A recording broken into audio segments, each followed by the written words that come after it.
The hour is 4:39. I did recognize and commend the superintendent earlier. You didn't hear it because you always try to come in just a minute or two later than me, so I don't feel late. You excelled today, but welcome. And I'm going to turn it over to the superintendent. Thank you, Madam Chair. And actually, I did send word to one of my staff members to sit in my chair and start the meeting. So everybody's checking their messages now. Everyone's checking their messages now. Who else excelled in the audience, right? Member Gould is still in the meeting that I just left. She will be delayed. I have my phone ready for Member Gallo, and Dr. Gordon will be late as well. So this and Member Gallo is on the line, just so you know. So you have your phone. I've got my phone. If she wants to speak. Member Gallo, you are not driving a car right now, correct?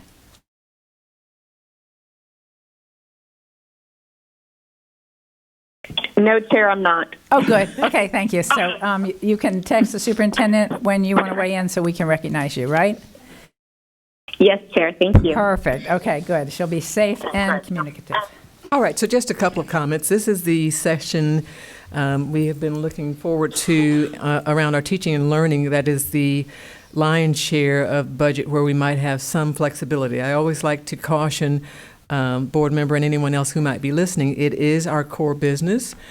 We did reach A status, so we want to be very delicate in where we make adjustments, but there's some flexibility in this particular area. You will hear Dr. Vasquez, Deputy Superintendent, point out some of those areas that we are running the return on investment, academic return on investment exercises on as well. That being said, let me just turn it over to Dr. Vasquez.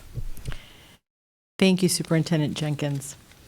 Good afternoon, board members. Today we will be reviewing the organizational charts and budgets for the Teaching and Learning Division, which includes all learning communities, research, accountability, and grants, Chief Academic Office, Minority Achievement Office, Career and Technical Education, School Choice, and Student Enrollment.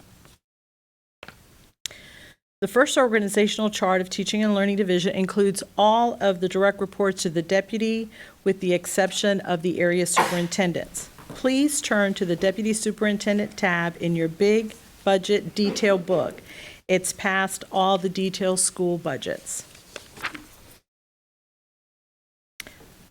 The first page is a Deputy Superintendent's office.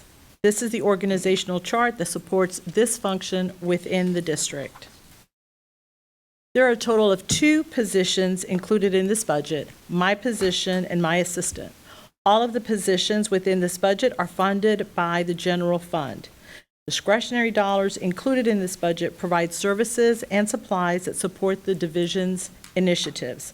This includes professional development, reimbursement of in-county travel, technology equipment with support, professional association membership dues and fees, software renewals, and printing costs. This department is responsible for advancing the mission and vision of Orange County Public Schools, supervising the planning, implementation, and monitoring of all schools and educational programs, and facilitating teaching and learning leadership and the interrelation of appropriate government agencies, public and private institutions, nonprofit organizations into a partnership of support for the mission of Orange County Public Schools.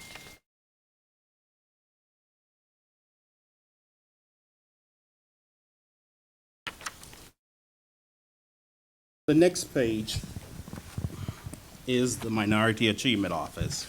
Here is the organizational chart that support the functions within the district.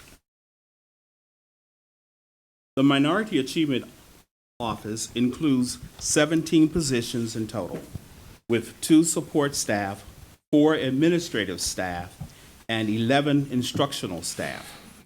14 positions are part of the general funds, and 3 positions within the department are funded by the Grants Fund. Discretionary funds include registration to conferences, training we provide to teachers and administrators, supplies, in-county travel, curriculum and travel for students and teachers for the Latinos in Action organization, prep curriculum for Aspire to Excellence, registration for city, county events like the MLK Parade, Magic of Mentoring, and the printing of brochures and flyers. MAO is committed to student improvement efforts exemplified by development of initiatives and projects that accelerate students' learning and ensure that minority students, along with their counterparts, graduate ready to succeed in colleges and careers. Minority Achievement Office develops strategies to narrow the achievement gap. Our acceleration program focuses on front-loading of curricula concept and associated vocabulary. They also dispel common misconceptions before the delivery of core curriculum. We offer a PD for teachers and administrators through culturally responsive teaching and culturally responsive schools training. They are face-to-face PDs that increase understanding of our diverse student population as they learn strategies to increase engagement of all students by honoring cultural and personal experiences that support learning. At the end of the training, teachers and administrators are equipped to look at each student through the lens of high expectation with a growth mindset. Other MAO programs like the Calculus Project, Latinos in Action, Find Your Voice, and the Minority Leadership Scholars are programs that provide students with opportunities for scholarship, leadership, and service.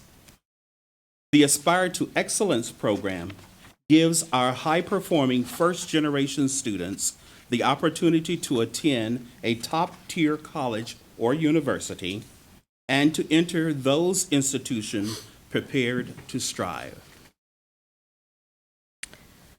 Next, you will see the organizational chart within the Deputy Superintendent's office that includes all of the area superintendents. The purpose of the 5 geographical learning communities is to provide instructional and managerial assistance as well as support services to the elementary and middle school principals, assistant principals, and school-based coaches in order to meet district expected goals and student outcomes that are aligned to the OCPS strategic plan. The next page in your budget book is page number 3. You will find the North Learning Community Budget.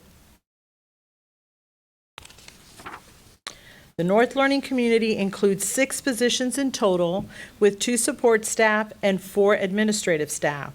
All of these positions are funded through the general fund and support a total of 24 schools. Discretionary dollars included in this budget provide services and supplies that support the division's initiatives. This includes reimbursement of in-county travel, professional development to improve skills and knowledge through trainings and conferences, technology equipment with support, professional association membership dues and fees, software renewals, and printing cost. The next page in your budget book is page 4, where you will find the West Learning Community. The West Learning Community includes 6 positions in total, with 2 support staff and 4 administrative staff. All of the positions are funded through the general fund and support a total of 30 schools. Discretionary dollars included in this budget provide services and supplies to support the division's initiatives.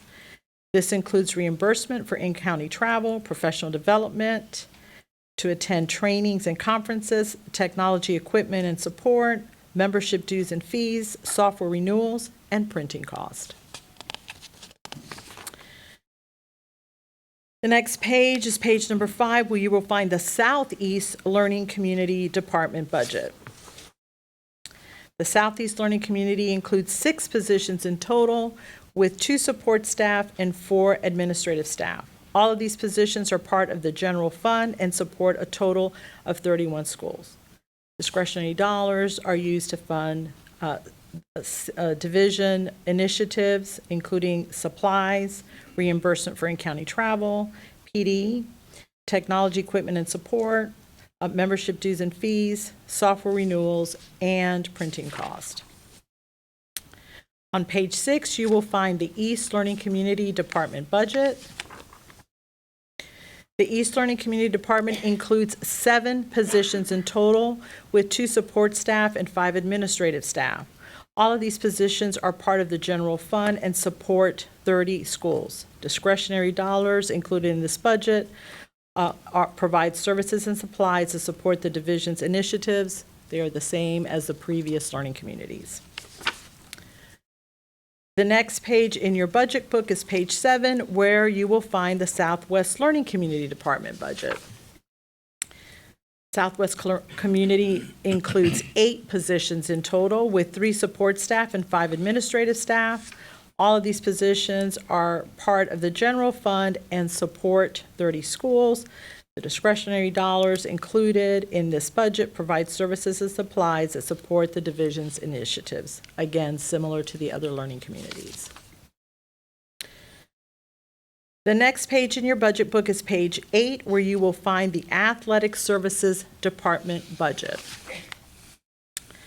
The Athletic Services Department includes 2 positions in total, with 1 support staff and 1 administrative staff. All of these positions are part of the general fund. Discretionary dollars included in this budget are used for in-county, out-of-county travel, dues, and rental fees. The athletics office is committed to ensuring students have high-quality access and opportunity across all athletic platforms. The goal is to ensure the athletic programs are meeting FHSAA eligibility requirements while providing a competitive arena for student athletes to thrive in. An atmosphere of sportsmanship is the expectation throughout the district. The office expects equity for schools to strive to meet all of Title IX requirements. The next page in your budget book is page 9, where you will find the Innovation Office Department budget. The Innovation Office includes 4 positions in total, with 1 support staff and 3 administrative staff. All of these positions are part of the general fund and support a total of 19 schools. The discretionary dollars included in this budget provide services and supplies that support the division's initiatives. This includes reimbursement for in-county travel, professional development, technology equipment with support, professional association membership dues and fees, software renewals, and printing cost. The purpose of the Innovation Office is to serve as an incubator for new ideas, for iterations of existing ideas, and for positive change. The team supports school leaders and staff in the implementation of each school's innovation plan. Goals for the office include narrowing and eventually closing existing achievement gaps at identified schools through the use of innovative practices. Once there is evidence that an innovation plan is working, the second purpose of the office is to begin replicating those best practices and plans on other campuses throughout the district. The next page in your budget book is page number 10, where you will find the Chief of High Schools Department budget. The Chief of High Schools includes 10 positions in total, with 2 support staff and 8 administrative staff. All of these positions are part of the general fund and support 20 high schools. The discretionary dollars included in this budget provide services and supplies that supports the division's initiatives. This includes reimbursement for in-county travel, PD, technology equipment with support, professional association membership dues and fees, software renewals, and printing cost. The high school office exists to meet the goals for the OCPS strategic plan by facilitating and supporting collaboration across all 20 high schools. With a growth mindset, we focus on ensuring every high school student enjoys a sense of belonging that supports social emotional well-being and access to high-quality instruction within relevant career and college courses so that every student graduates with a successful plan. The next page under the Research Accountability Grants tab is the Accountability and Improvement Department. This is the organizational chart that supports this function within the district. The Accountability and Improvement Department budget includes 1 director, 1 support staff, and 3 administrative staff for a total of 5 positions that are all funded from the general fund. Discretionary dollars included in this budget provide services and supplies that support the division's initiatives, including staff's professional development, technology equipment with support, professional association membership dues and fees, software renewals, and printing cost. The Accountability and Improvement Department carries out the processes that produce accountability outcomes for school grades, school improvement ratings, Every Student Succeeds Act, and the Department of Juvenile Justice performance ratings. In addition, the department monitors compliance status for school improvement plans, outlining the outcomes-based areas of focus per school, and that school advisory councils have equitable representation in alignment with statutory requirements.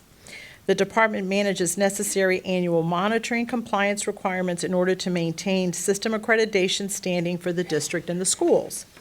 Accountability and Improvement provides school and district leadership with accountability reporting, monitoring, and analysis services, including the development of the school report card, web pages, and accountability-related professional development. Next is the organizational chart for the Research Accountability and Grants Office that includes 2 senior directors as direct reports to the Associate Superintendent.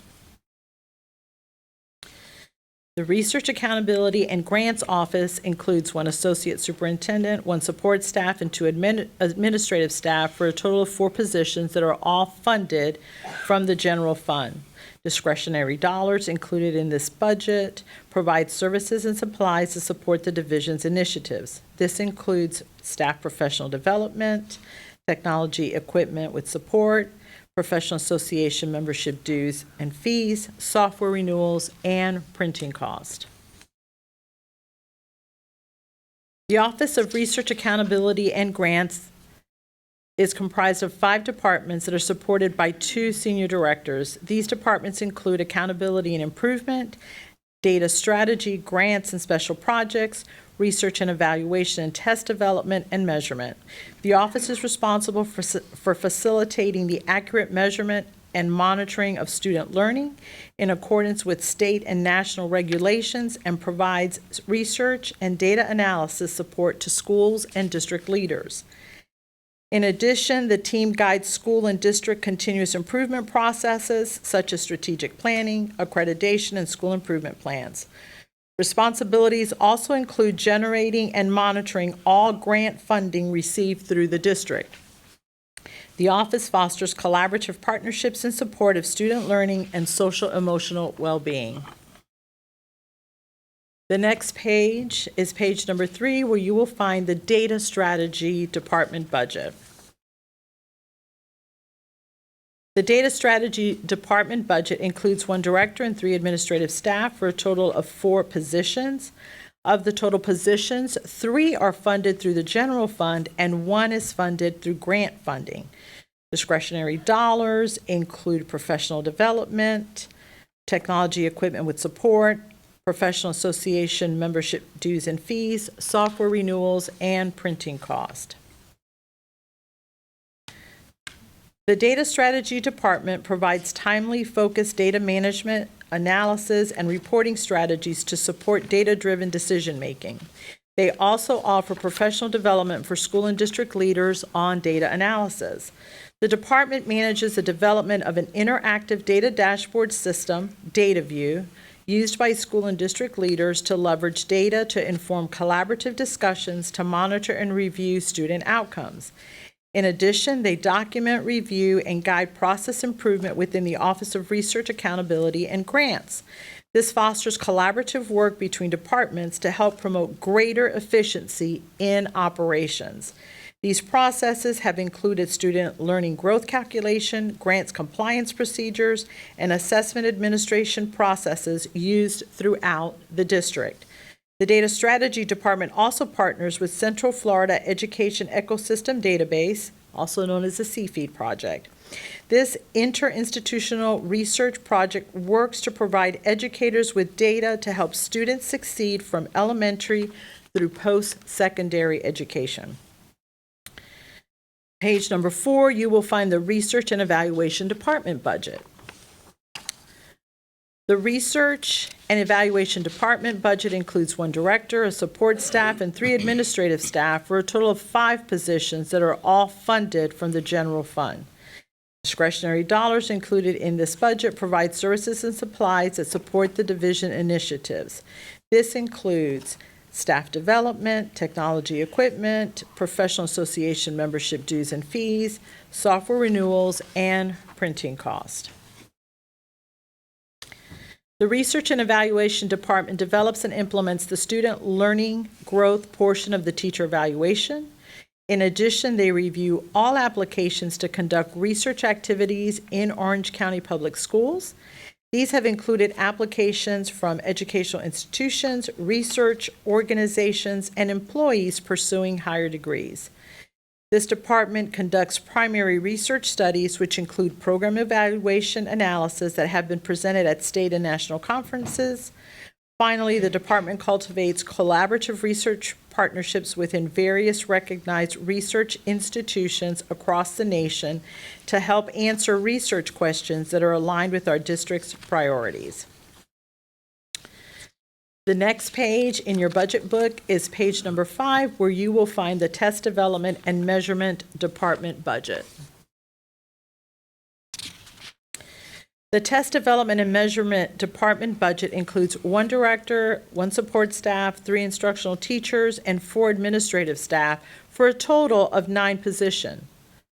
Within these 9 positions, the instructional teachers are partially funded by Title II grant funding, with the remaining funded through the general fund. The discretionary dollars included within this budget provide services and supplies that support the division's initiatives. This includes staff professional development to improve skills and knowledge, technology equipment with support, membership dues and fees, software renewals, and printing cost. The Test Development and Measurement Department leads the administration of OCPS's comprehensive assessment system, which includes administering all state-required and locally created assessments. The department provides training and support to school testing coordinators and school leaders to ensure that each test is administered following the required procedures and security protocols.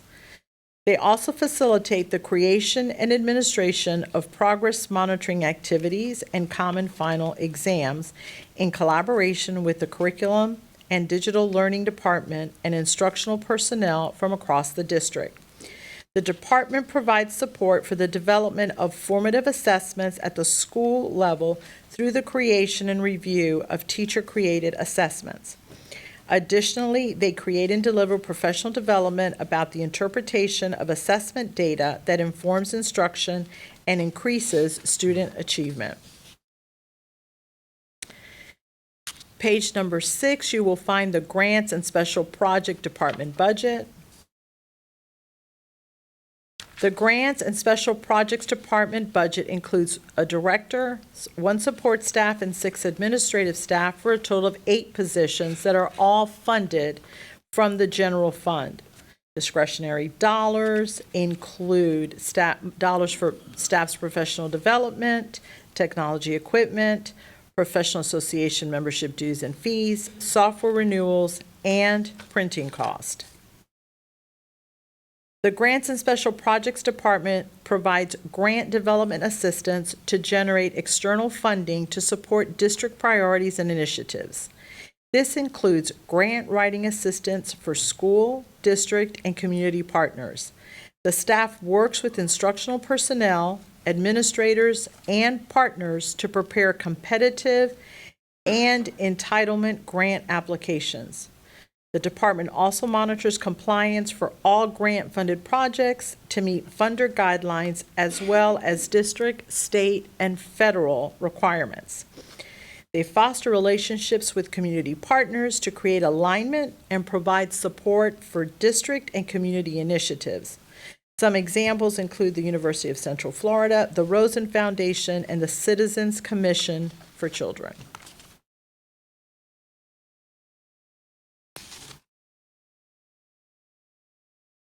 The next page under the Division tab is the Chief Academic Officer tab. On this slide, you will find the organizational chart that supports this function within the district. The Chief Academic Office budget includes 2 administrators funded by the general fund. There are no grant-funded positions within this department budget. The discretionary dollars in this budget include dollars for supplies, printing, technology, mileage reimbursement, and professional development materials. The Chief Academic Officer is responsible for providing support, management, oversight, and direction to 6 departments. They are professional learning, curriculum, instruction, and digital learning, exceptional student education, student services, multilingual and federal programs, and provides professional development, resources, and job-embedded training across the district to improve teacher, staff, parent capacity, and community outreach, to promote equal access and equity to support the needs of the whole child. The next page in your budget book is page 2, where you will find the Curriculum and Instruction Department budget number 9304. The Curriculum and Instruction organizational chart is covered over 3 slides. The Curriculum and Instruction Department budget includes 80 positions in total, with 6 support staff, 68 administrative staff, and 6 instructional staff. 33.25 of these positions are funded from the general fund, and 46.75 are grant funded. The discretionary dollars in this budget include dollars for materials, supplies, professional resources, and mileage reimbursement. This department is responsible for providing pre-K through 12th grade curriculum, pedagogy training, and support for teachers, school-based coaches, and administrators throughout the entire district. In addition, this team works collaboratively with learning communities to provide job-embedded professional development for 26 corrective program schools. Through the first semester of the year, this team has provided 5,412 teachers various forms of professional development opportunities. The next page in your budget book is page 3, where you will find the Multilingual Services Department budget. The Multilingual Services Department includes 57 positions in total, with 15 support staff, 4 administrative staff, and 38 instructional staff. 28 of these positions are funded from the general fund, and 29 positions are grant funded. The discretionary dollars from the general budget include dollars for office and technology-related supplies, mileage reimbursement, equipment for staff, printing for professional development, and non-capitalized furniture and equipment costs. The Multilingual Services Department provides supplemental services for 33,000 English language learners and immigrant students in the district. This department manages Title III grants, Esau compliance, curriculum support, parent engagement, and immigrant initiatives. They also provide training and support throughout the district to help ensure equal access to resources and academic opportunities through programs such as our Dual Language and World Languages Department. During the 18-19 school year, we awarded 1,506 of biliteracy awards in 7 different languages. The next page in your budget book is page number 4, where you will find the Early Childhood Education budget. The Early Childhood Department includes 6 positions in total, with 2 support staff, 1 administrative staff, and 3 instructional staff. 0.50 of these positions are funded from the general fund, and 5.50 positions are grant funded. The discretionary dollars in this budget include dollars for materials, supplies, professional resources, and mileage reimbursement.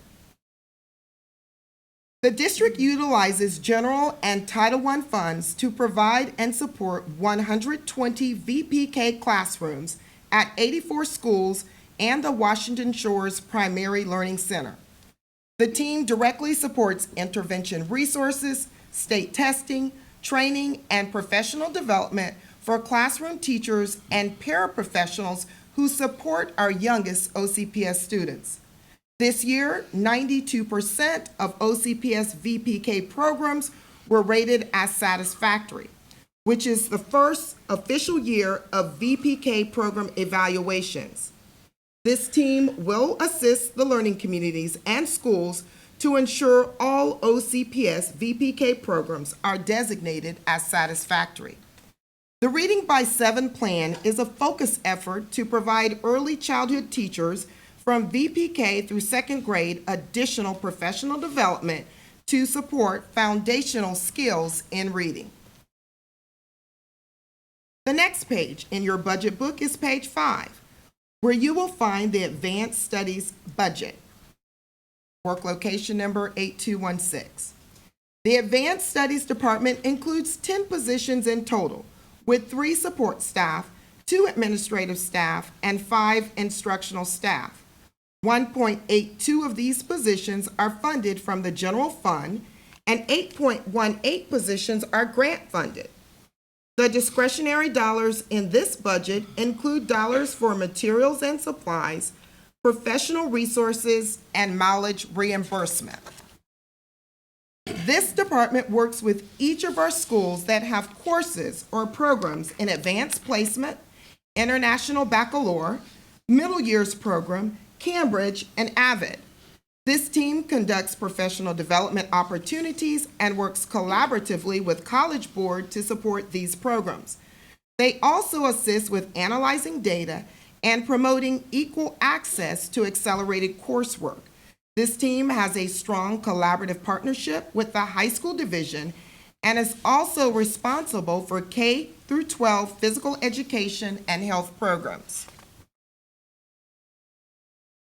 The next page in your budget book is page 6, where you will find the Psychological and Social Services budget. The Psychological and Social Services Department budget includes 71.15 positions in total, with 1 support staff, 3 administrative staff, and 67.15 psychologists, which are called professional instructional staff.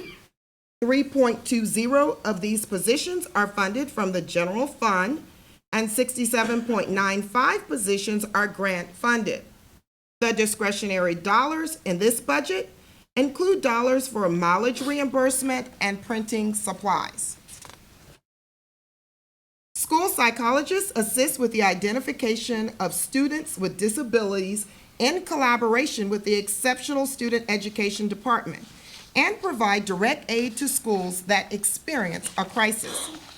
The psychologists also work in partnership with the mental health services team to provide a multi-tiered system of supports for students' social-emotional development through direct counseling and instruction as required by Senate Bill 7030. Additional supports include the gifted evaluation process and monitoring of appropriate academic and behavioral interventions. The next page in your budget book is page 7, where you will find the Student Services Department budget. The Student Services Department budget includes 34.8 positions in total, with 3 support staff, 7.8 administrative staff, and 24 instructional positions. 18 of these positions are funded from the general fund, and 16.80 are grant funded. The discretionary dollars in this budget include dollars for mileage reimbursement and printing supplies. The Academic Services Department monitors student and course progressions based on state promotional and graduation requirements for all K through 12 students. They assist schools in preparing students for post-secondary endeavors, including CTE, dual enrollment, and rigorous coursework. The Student Services Department trains assistant principals of instruction and school counselors in using the district's student information system for scheduling and grading. The team also works collaboratively with school choice to support the implementation of credit and course recovery. This department budget also includes 15 mental health staff members that were hired prior to the Marjorie Stoneman Douglas Act, Senate Bill 7030. They provide direct mental health counseling services, both individual and group, to schools. The mental health team collaborates with community partners to provide ongoing mental health services for students and OCPS families in need of support. They also provide mental health education and social emotional learning training to all OCPS staff and students. In addition, the district mental health counselors work in partnership with the exceptional student education team to support the needs of students with behavioral disabilities. Collectively, across all budgets, we have a ratio of 1 district mental health counselor per 8 schools. The next page in your budget book is page 8, where you will find the Professional Learning Department budget. The Professional Learning Department budget includes 21 positions in total, with 6 support staff and 15 administrative staff. 14.25 of these positions are funded from the general fund, and 6.75 positions are grant funded. The discretionary dollars in this budget include dollars for supplies, professional development, materials, books, and mileage reimbursement. The Professional Learning Department directs the development, implementation, and accountability of grant-funded professional learning projects through Title II and the District Instructional Leadership Faculty Development Grants. This department develops, manages, and supports the expertise and growth of all teachers, assistant principals, and executive leaders, which is nearly 16,000 OCPS staff members. In addition, the team supports the implementation of the district's evaluation system. The Professional Learning Department also develops, implements, and supports a series of district-wide professional learning opportunities on research-based literacy and social and emotional learning strategies, as well as high-yield leadership practices for approximately 1,700 teachers, school leaders, and district personnel for more than 200 schools and departments. They provide reciprocal learning and leadership opportunities through principal facilitation of the district professional learning community content. The next page in your budget book is page 10, where you will find the Federal Programs Department budget. The Federal Programs Department budget includes 33 positions in total, with 13 support staff, 11 administrative staff, and 9 instructional staff. 18.2 of these positions are funded from the general fund, and 24.8 positions are grant funded. The discretionary dollars in this budget include dollars for supplies, mileage reimbursement, professional and instructional resources for parent academies. The purpose of Title I, Part A, is to ensure low-income students have a fair and equal opportunity to obtain a high-quality education. Through Title I funding, the district supports 105 schools and 66,000 students with supplemental services and programs. Title I Part C funds are utilized to provide services and academic support for 325 migrant students. The purpose of Title II is to build the capacity of teachers, principals, and support personnel to improve student achievement of our migrant students.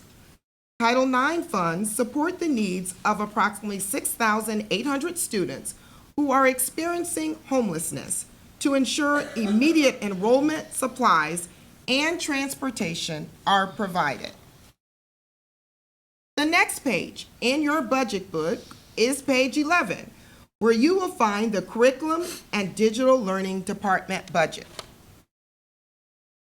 The Curriculum and Digital Learning Department includes 24 positions in total, with 1 support staff, 15 administrative staff, and 8 instructional staff.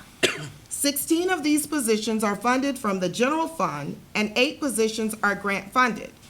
The discretionary dollars in this budget include dollars for materials, supplies, professional resources, and mileage reimbursement.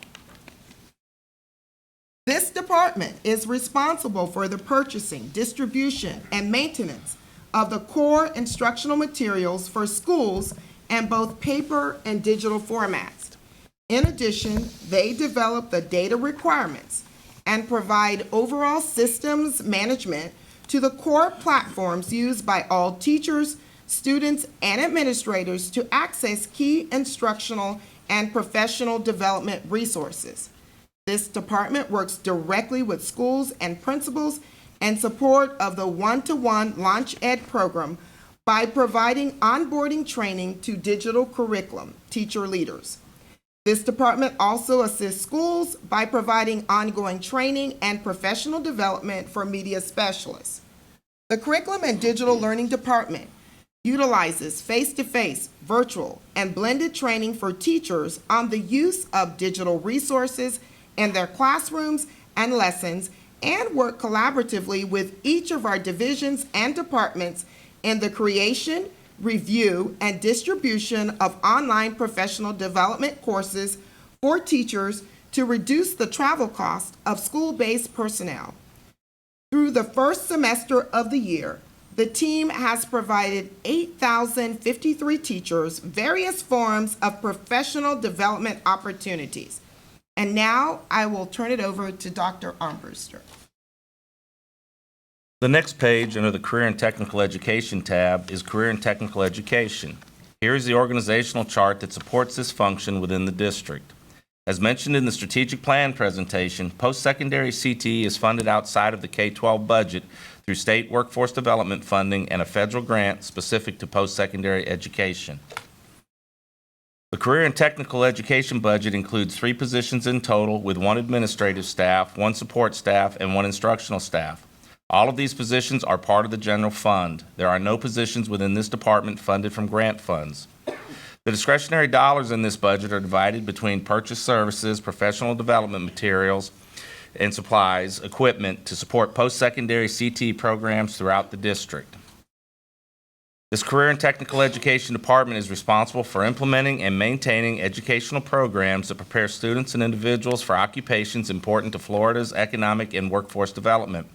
In addition, CTE develops programs within the Florida Department of Education's defined career clusters through district high schools and the Orange Technical College. This department works directly with our schools and principals in support of post-secondary career and technical education programming. The next page in your budget book is page number 2, where you will find the Vocational and Technical Education Department budget. The Vocational and Technical Education Department budget includes 16 positions in total, 6 administrative staff and 10 instructional staff. 7.6 positions are funded from the general fund and 8.4 positions are grant funded. The discretionary dollars in this budget are used to support our schools with materials, equipment, and supplies, professional development, and dues and fees. The Career and Technical Education, Vocational and Technical Education Department provides specialized program support and compliance support services related to vocational education programs that are needed within each learning community and each post-secondary school within the district. The next page in your budget book is page number 3, where you will find the Adult and Community Education Department budget. The Adult and Community Education budget includes 9 positions in total, 4 support staff, 2 instructional staff, and 3 administrative staff. 6 positions are funded from the general fund, 3 positions are grant funded. The Adult and Community Education Department provides specialized program support and compliance support services related to vocational educational programming that are needed within each learning community and each post-secondary school within the district. The discretionary dollars in this budget are spent on materials and supplies for our technical college. The next page in your budget book is page number 4, where you will find the Career and Technical Education Data and State Reporting Department budget. Here is the organizational chart that supports this function within the district. Within CTE, we have our own data and state reporting department. This budget includes 11 total positions, 5 support staff and 6 administrative staff. 10.2 positions are funded from the general fund and 0.8 positions are grant funded. There are 0 discretionary dollars budgeted in this department. The Career and Technical Education Data and State Reporting Department provides continuing analytical services to identify opportunities for improvement in district business processes, requirements for technology applications, needs for training, and facilitates the implementation of required and recommended changes. The next page in your budget book is page number 5, where you will find the Marketing Department budget. Here's the organizational chart that supports this function within the district. The marketing budget includes 4 positions in total with 2 support staff and 2 administrative staff. All of these positions are part of the general fund. There are no positions within this department funded from grant funds. The discretionary dollars in this budget are used to produce marketing materials, including catalogs, brochures, advertisement, billboards, social media ads, and bus shelter posters, among others. The department is responsible for the creation, implementation, and management of all CTE marketing, advertising, communications, and public relations activities for district schools and Orange Technical College. In addition, they maintain the department's social media and websites and manage the department's community outreach activities, recruitment events, and corresponding marketing needs. This department works directly with our schools and principals in support of career and technical education programming.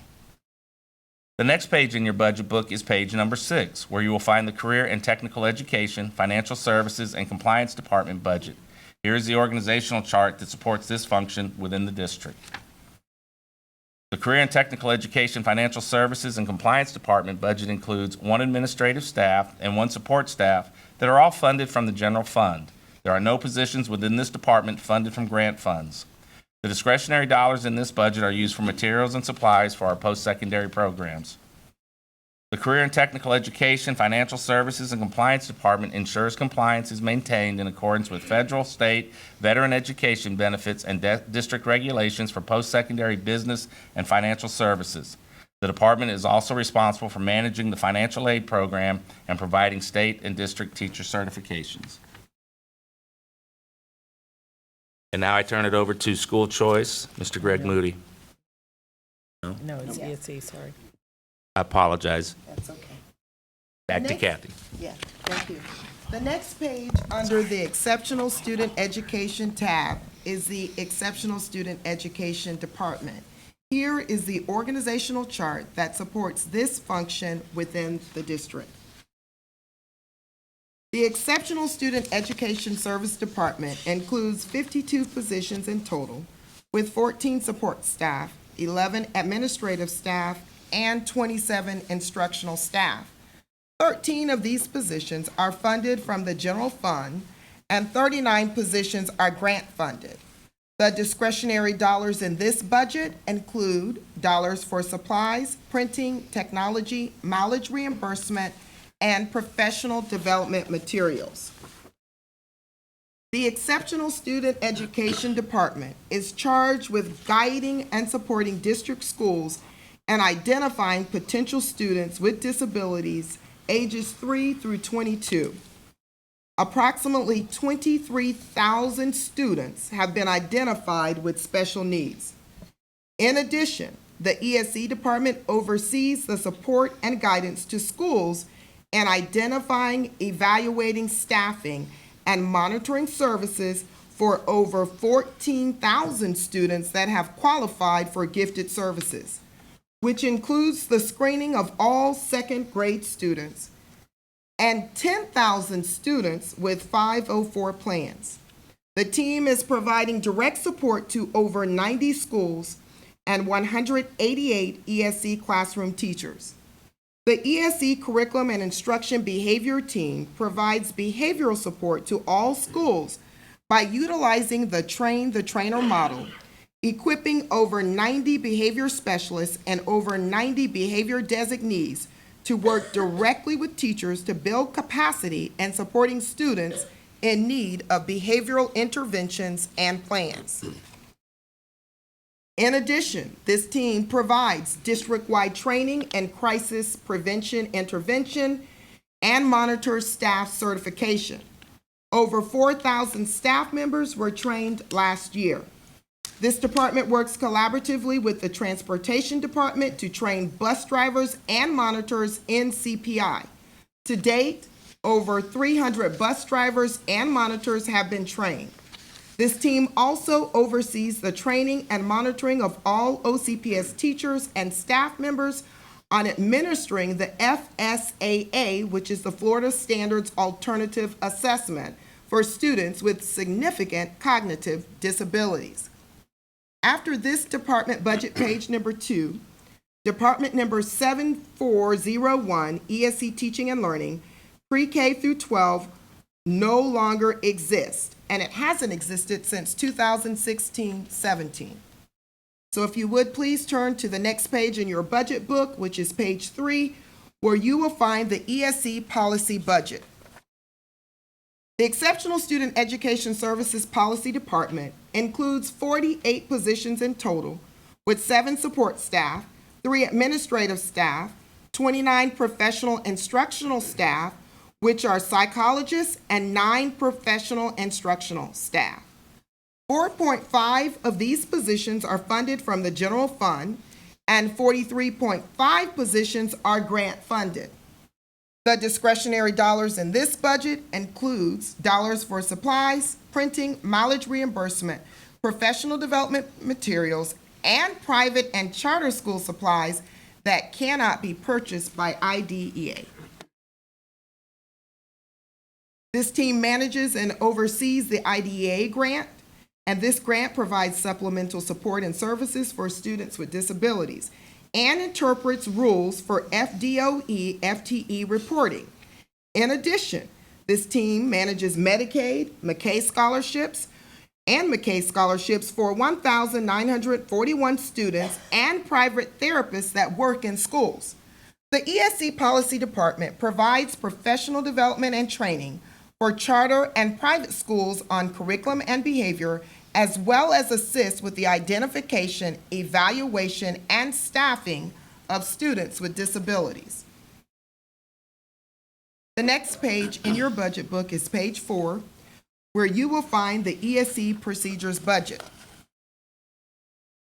The Exceptional Student Education Procedures Department includes 44 positions in total, with 9 support staff, 9 administrative staff, and 26 instructional staff. 4.25 of these positions are funded from the general fund, and 39.75 positions are grant funded.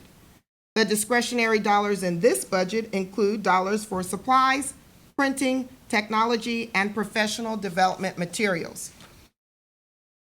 The ESE Procedures Department interprets state and federal law in collaboration with our legal team regarding students with disabilities that receive a free and appropriate education, students that are gifted, and students with a 504 plan. This team also develops our district ESE Policies and Procedures Handbook and provides professional development and training on these procedures to over 200 school staffing specialists. In addition, this team provides support and works collaboratively with FDOE and our legal department to resolve issues concerning ESE students with disabilities. The next page in your budget book is page 5, where you will find the ESE Health and Specialized Services budget. The Exceptional Student Education Services Department includes 262 positions in total, with 16 support staff, 7 administrative staff, and 239 instructional staff, which encompasses registered nurses, speech and language therapists, teachers of the emotionally handicapped, teachers of the deaf and hard of hearing, and teachers of the visually impaired. 17.79 of these positions are funded from the general fund, and 244.21 positions are grant funded. The discretionary dollars in this budget include dollars for supplies, printing, and reimbursement of mileage. This department oversees and provides professional development and training to 185 speech and language therapists, which serve approximately 15,000 students at a ratio of 81:1. 6 registered nurses, 11 occupational and physical therapists, 18.5 deaf and hard of hearing teachers, 10 visually impaired staff members, 8 emotionally handicapped teachers, 3 braille and tactile material specialists, 1.5 audiologists, and 4.8 resource teachers. They also work with students by translating books and core content from text to braille. With the assistance of our lead registered nurses, the ESE Health and Specialized Services team also provides support and training for all school health clinics and serve as a liaison between the school and government health agencies regarding immunizations and medical emergencies. In addition, the district lead nurses write medical health plans for high-need students and work collaboratively with the Department of Health to provide health services to the local community. The next page in your budget book is page 6, where you will find the ESE Health and Specialized Services budget. The Exceptional Student Education Specialized Support Department includes 40 positions in total, with 6 support staff, 1 administrative staff, 32 instructional staff, and 1 professional instructional staff. 7 of these positions are funded from the general fund, and 33 are grant funded. The discretionary dollars in this budget include dollars for supplies, printing, reimbursement of mileage, technology, and dues and fees. This group leads and oversees our preschool diagnostic intervention services, better known as PDIS. PDIS provides support to parents with children ages 3 through 5 who may have a disability. This assistance is in the form of evaluating and staffing children that qualify for ESE services and working directly with learning communities to ensure there are enough pre-K classrooms in the district to support children who are identified as needing services. This team also manages the OCPS transition school and works directly with students with cognitive disabilities as they transition from school to adulthood, while partnering with local businesses to provide meaningful employment.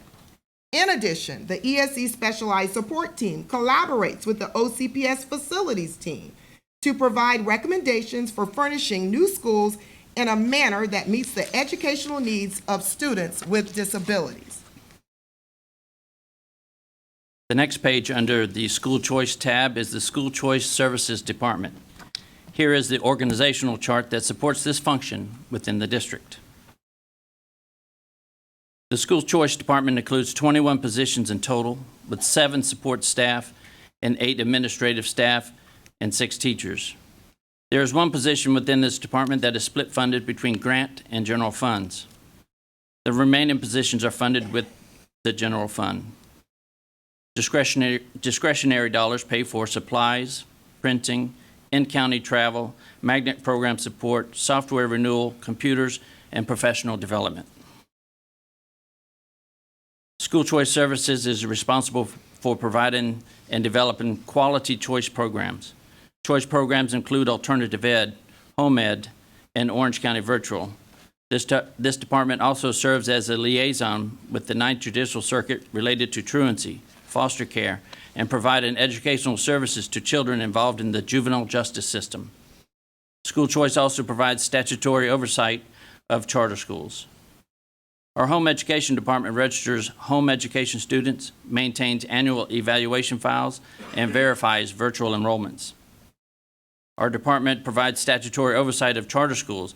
This includes the application process, charter contract renewal, and semi-annual reviews of educational goals, health and safety compliance, and financial condition. School Choice Services provides quality alternative programs across the district.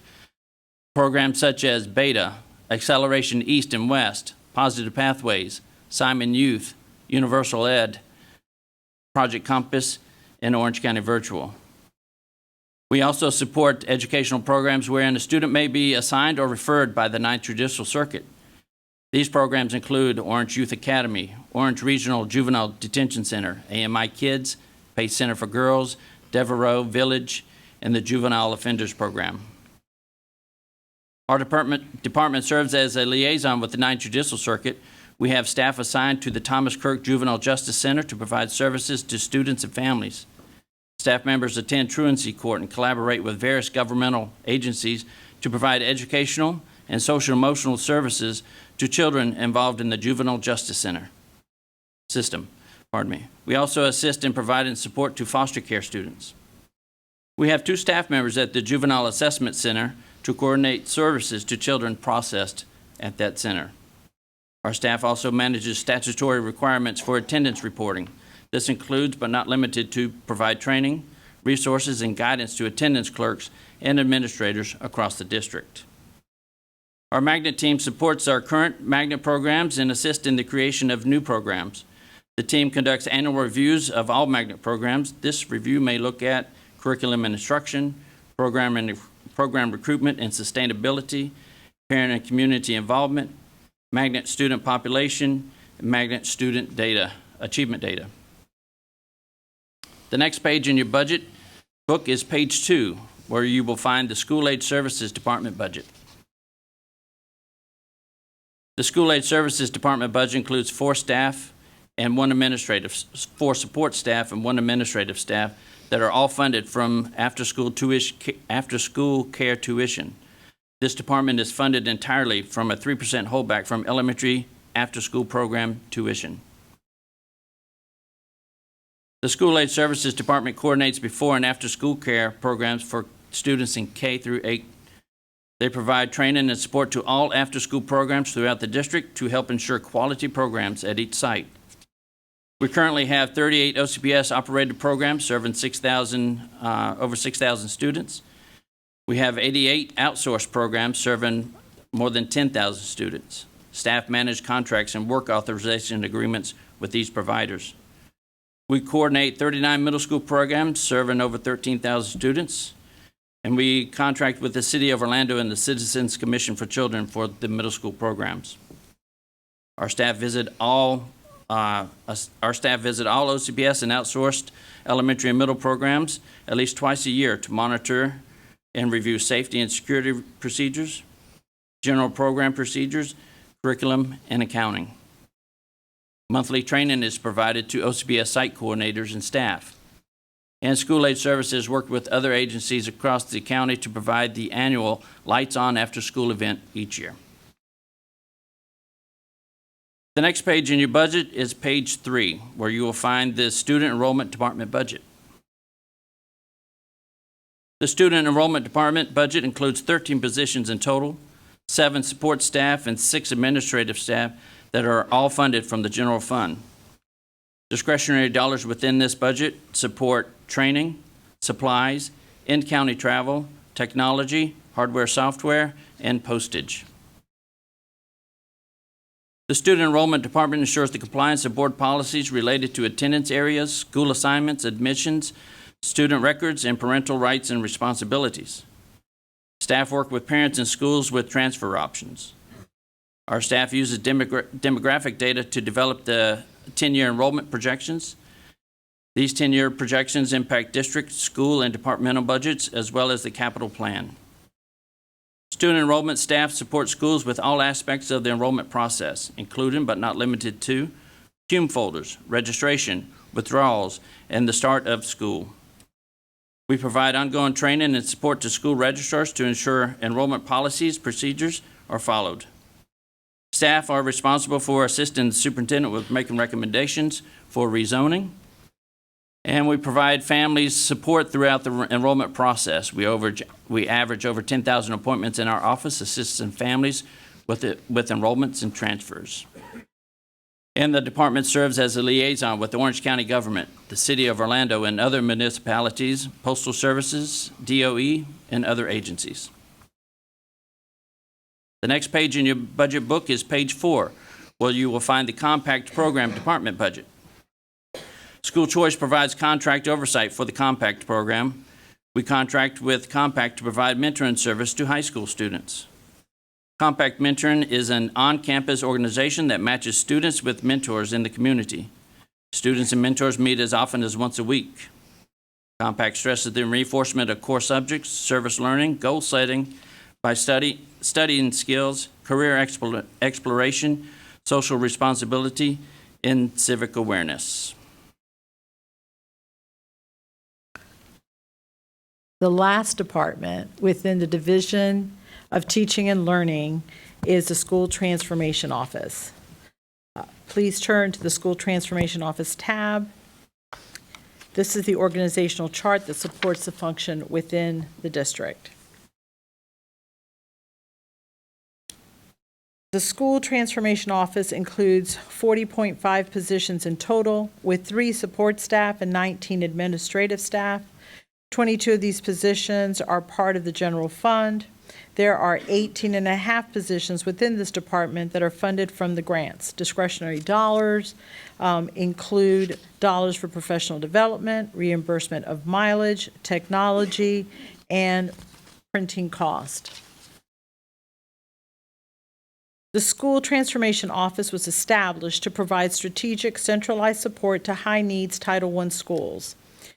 STO utilizes a multi-tiered system of support to assist targeted schools in increasing student proficiency and narrowing the achievement gap. The office was designed to work in collaboration with school-based leadership teams to improve teacher capacity through instructional coaching and professional development aligned to the Florida standards. Goals are accomplished through initiatives that focus on teacher quality, leadership, capacity, parental involvement, and community partnerships. STO strives to enhance leadership capacity and teacher performance as both have a direct impact on student achievement. The staff within STO work collaboratively with school leadership teams to utilize data to inform decisions, collect instructional trends, and provide customized assistance and training grounded in evidence-based practices. To improve teacher performance, coaches work daily with teachers to support student learning. The coaches provide professional development that expands and refines the understanding of effective instruction. In order to support the district's objective of high expectations for student learning, coaches provide personalized support through a coaching cycle based on the goals and the identified needs of individual teachers. Equally important, STO works in collaboration with the Florida Department of Education to monitor the implementation and effectiveness of school improvement plans. STO partners with community members to provide training, workshops, and learning experiences for parents. As a result, during the 2018-19 school year, all schools in the Transformation Office received a letter grade of C or higher. The following areas will continue to be analyzed as it relates to the academic return on investment. We will be evaluating positions within the departments, programs and the impact they have on student achievement, professional development, the purchase of instructional materials, and our alternative centers. At this time, I'll turn it over to the superintendent for any questions before we transition into the next part of the presentation. Thank you, team. We can pause here. We are not done. We can pause here for any questions or clarifications, Madam Chair, members of the board, and then we will move on to the next section. Okay, well, we should pause for just a minute because if anybody saw Dr. Gordon and I speaking, it's because Dr. Gordon leaned over to tell me that we should turn the air conditioning up. And I thought she meant, so we had up and down different. I think up makes it warmer, down. She meant it's too cold. And so I had just gone over to the superintendent 30 minutes ago, 20 minutes ago, and said, can you make it cooler in here? So we are not going to vote on this. So this is not a sunshine violation, this conversation. It's the driver. It's always the driver. You think we need to vote on it? How's everybody feeling? Just, do we need, is it too cold for everybody else? It was hot at first, right? Yeah. Okay. I'm sorry. I can say this because I'm a woman. If a guy said it, I'd have a fit. So guys, you can't get away with this. When you have a bunch of women on the dais, we're a little picky about our temperature, right? So do you think we could just make it just a touch warmer? Okay. And next time I will bring blankets and fans. Having said that, we just needed a moment of comic relief up here. All right, we have a couple of questions. Member Castrodental, and then Dr. Gordon. Dr. Castrodental, then Dr. Gordon. Either one is fine. Thank you, Madam Chair. Thank you, all of you, for sharing all of that information. I was listening to that. I don't really have questions. I have more just commentary. And my experience in the classroom allows me to know how vital these programs are, whether it's from the Minority Achievement Office with Latinos in Action. I have experience with that program in my students, and it was valuable. Culturally responsive classroom practices are extremely important when it comes to closing our achievement gap and allowing all of our students to know that schools are welcoming places where they see themselves. It's vital. And I didn't hear anything that you all spoke of that is fat, areas that we have to cut. And I say that having been in the classroom and often going, they need to cut down, those positions down at the county office. But I've heard that recently, and I've had to say it's actually very lean in the county office. As we have grown, our schools, this area has not. We are stretched thin in this building as well. And I want to make sure that you all know, I recognize that, we recognize that. And so we are faced with a difficult choice. And I blame the legislature. And having served in the legislature, I know how little they know. Most people don't have any experience in the classroom or with the school district. They don't understand the requirements that they place on us and how much additional funding is required. When you're talking about the Office of School Choice, they love school choice in Tallahassee. I'm glad our kids have options too. But when they created that, we have a whole department now devoted to that. They didn't fund that. When they said we're going to monitor all of our schools by test scores, every school now has a testing coordinator. There is so much bureaucracy around implementing tests. All of those dollars are taken from our teachers and our students. And there are so many examples of all the ways that they give us mandates that are unfunded. And I just wrote notes up here. It's like I was having an argument with people in Tallahassee. I wasn't circling numbers in the budget book. I was just knowing that this is like a Sophie's choice. And I know the superintendent has said we're going to cut, and when we do, we're going to risk our A district grade. And she's heard me say, so what? So I don't know if, to me, I believe that's just a marketing tool to say that we are an A district. It's great to say that, but what is it costing us to get there? I know that students are stressed out. We're putting so much pressure on them. We're putting so much pressure on teachers and on principals and on you all. Everyone in this whole building and this whole system is under so much pressure to perform. And we are doing so well. You all are doing so well. Our teachers are working so hard. Our students are working so hard.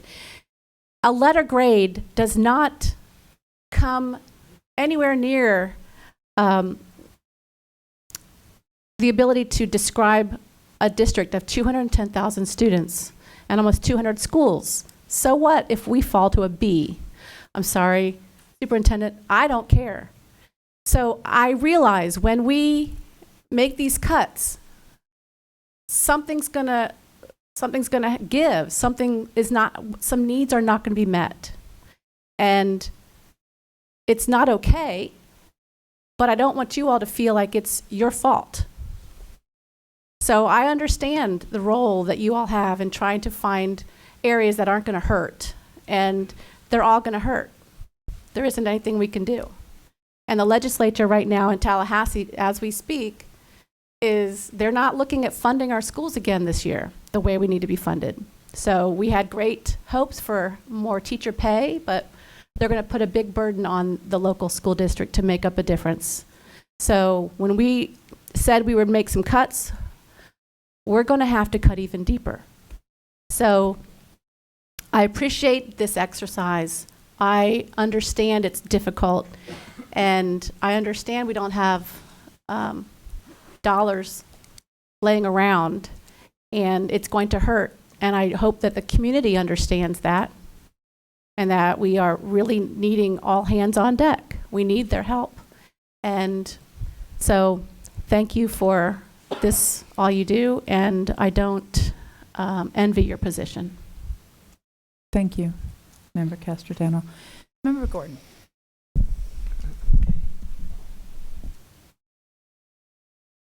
Yes, thank you. Thank you, Madam Chair, and to Dr. Jenkins and your wonderful staff.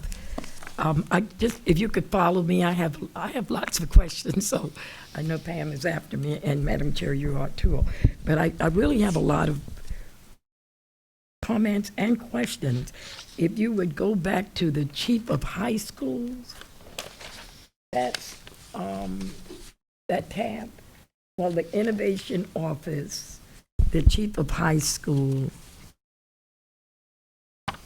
We want things, and the teachers ask for things, the board asks for things, but then when we ask for something, something as large and innovative as the innovation office, and when we did open it, we went up, we did give them, they have 4 people on staff, but yet we expect excellency. That bothers me because we continue to add more programs.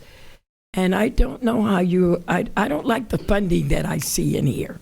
I'm going to be honest with you. I really don't like the funding that I see as I follow you through this. I really don't like the staffing and how, I just say poorly staffed. And I don't mean poorly staffed. It is richly staffed. And you're working everybody to death. I don't know how long that's going to last, because we add on more. We had 100 and something schools, then we went to 180 schools, and then now we're up to 200 and something schools. But I don't see any more people being added to these programs. If you would go to the chief of high school, when you started that, it was 10. And I could tell you how many high schools you had, that this board had, but yet we are not providing operating positions. And then as I go along to all of the different programs, I want to just make notes on it. I'm worried about the diversity in it. I'm really concerned, y'all slipped those slides. We got to go online or either request those slides with the names. Y'all will never give us that. We have to ask for it. Or either, those, y'all just flip that through. I'm trying to read. Oh, there's Harold Porter. Oh, there's, oh my God, there's Mr. Smith. Oh, where did they put Dylan? Oh, whoa. And we don't know. We don't know where you all are anymore. You all are the only ones that know where you are. That's probably why you don't get much help, because we don't know how overworked you are and what you need. But every time you put these slides up, you just flash them, which is fine, But to me, it's just not enough. Being an educator, it is just not enough. I don't know how you're doing it. Now, the biggest thing is I'm always with fairness, which is your equity, and I'm always there with diversity. And how are you staffing? Then I want you to look at how they're being paid. I see some departments, they have a couple of millions of dollars. Okay, and they have fewer staff. And then I see some people with a lot of staff, and they don't have no money. So what are you doing? Hiring people with lower degrees? I need to know, how are you selecting your staff, and are you selecting them based on the money that you are allocated, or projected, or I just need to know that. So keep in mind, write down for me, you don't have to answer these today, just sit with me. The others may not be interested, but they better learn to, because I don't know, you're going to be overworked and people are going to find jobs elsewhere. Because I'm telling you, those industries out there, they're looking for our people and we're out there looking for theirs. I'm recruiting almost every day. I really am. Okay? But when you recruit, you have to have something good to offer them based on their degrees and their desire and what they're qualified for.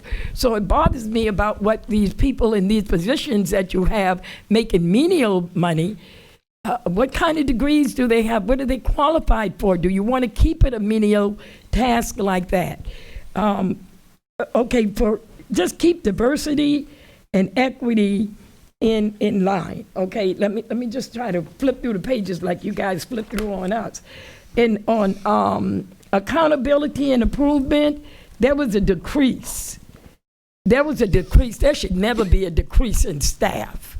I don't care what we do. Cut the materials and supply. You can go outside on a tree and do a design with kids with trees. I did it. I've done it. When we didn't have any papers and we didn't have all that stuff, we went out and we just improvised. And I do see where some of the departments you have only have materials and supplies. Only materials and supplies by $700, and then the rest went into salaries and benefits. Oh, to me that kind of bothers me, because it didn't look like they were getting the money because there was so many of them, and the little bit of money had to be distributed between them. So I don't know what level. There was a time when you all would give us a list, and the list contained how much money every position was paid. Every position, and then you would find a diverse clientele that would fit those positions. I don't know how you're doing it now. And there was a time we as a board had input on it, but I know we don't really have any input now on it that much, even though we do try to say something if things are not going right in our school. And then that's how things probably change. So the accountability and improvement, you lost the position there. That bothered me. And then your budget increased a little bit. And then there's not a lot of money in operating expenses, so you're really doing a great job. You're doing a great job. Just like she said you're doing a great job. You're doing a great job with that, because I don't know. Then I wanted to know what positions are college level positions that you have when you say we have 10 here, 5 here, 45 positions here, but even in the 45 position, they gained just the one or two people, and I don't see how that was I don't know how that's going to help you. I think you're really trying to make us happy and make it happen. And I don't know how the process and how you do it, but I do know that board members up here, when we see where we need something, we do go to the superintendent and we do ask her, and I'm sure you do too. I'm still worrying about the grants and special projects. They work so hard. That's one of your best departments. They can really help us get everything we want, but you only gain one position there. You only gain one. And look how many grants we ask them to write over and over again. And then let me go over to the Chief Academic Officer. Take a look at your total salaries. The salaries were cut. So who moved? But yet there's two positions there. You look at the total operating positions you had, and then look what you're down to, and then your total is less. I know maybe you all were told to cut, but I didn't hear that you all were told to cut, but I'm sure you were. Okay, and then when we go over to early childhood, the VPK, that too was cut 50% almost. Those schools, I went yesterday to the JCC Center, and I saw I didn't know what it was. I didn't know where it was. I only know about Maitland and the Poplar area. I was really shocked. And I remember when they put that there over 30 years ago, but I didn't know they had an education. And I told the chairperson, we were fortunate enough to be with Mrs. Gould and Ms. Colbert and the chair on yesterday, along with Dr. Vasquez, in reference to the new school. They are preparing for our babies. They're preparing for those babies. They got them in the crib. They are preparing for those babies. That's why I said I don't bother Dr. Jenkins when she said I got to get the babies. And I think I have to give her credit for that. But they are preparing. I was so impressed at what I saw at the JCC Center on yesterday. I spent quite a bit of time in there. And I mean, they didn't go just from the crib. They went to the geriatrics, the senior citizens. And they even asked me to come back and speak on Thursday. I think I'll do that when I retire. I'll go back and motivate those senior citizens there. But I was just amazed, and that's what we need to be doing, because our senior citizens will be helping us. But I'm really shocked with that. But let me keep going, because there were some notes. I just want to point out with the positions, and then what they are being paid. Are they college graduates? How are they getting in these positions? How are these positions advertised? I do want to highly commend you for the professional learning. You get high accolades on that. The professional learning, the 7005, oh my God, that slide 74, slide number 74, you don't realize how they speak about it in the community, and then if something happens and they can't go, you hear that too. So that is one of your big things that you are doing, and then you don't hardly have anybody doing it. That is such a, you know, I can't say train the trainer because you got to pay the trainer something. Y'all going to overwork your people. I'm just sorry. I'm just being wise and old up here. You're going to overwork your staff. Dr. Jenkins, I don't mean any harm, but I don't want to be around when you overwork them. I'm going to be watching TV when people come to the door, okay, and just say that they're being overworked. The Parent Academy, definitely high accolades. The 7333, but listen, 105 schools, you're connecting with everybody. That is unbelievable, but still, your operating positions, you went from 4.2 to 8.2, my Lord. Now, you know they overworked. I don't mean no harm. Dr. Jenkins, is she down there sitting? Okay. I do not mean any harm. We started off, 105 schools, and you know some of our schools are still going to become Title I. And if they're Title I, we have to service them. So we gain two little wonderful positions to help our parents. Y'all know the parents, they won't come knocking on the doors fighting. You know our parents are still mad. Some of them are still fighting. Thank God my district was the one that was really the worst. But we don't have it as much, but we do get one a little fight every now and then. But if they get the training, they will not be doing that. Trust me. We saw it happening with Tangelo years ago. We saw it happening. How that program Mr. Rosen put together made a difference. But yet, I don't know if we are putting our efforts, we got it motivated. I keep saying let the parents be trained and train themselves. I keep telling you that.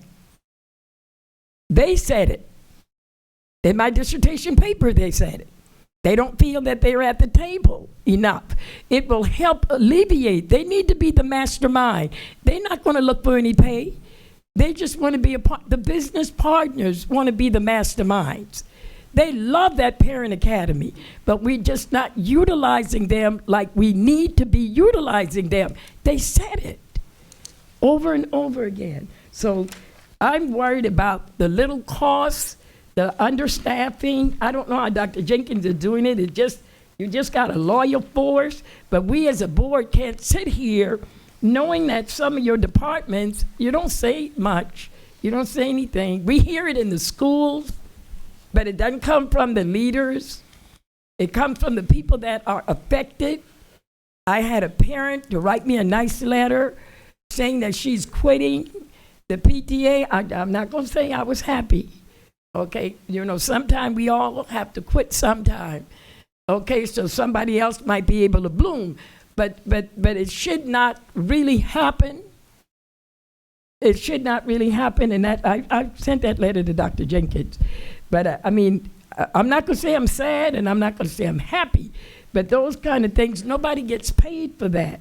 So I just see very little operating positions, and I see the grant department just trying to give you all the positions, and then they don't have nobody helping them.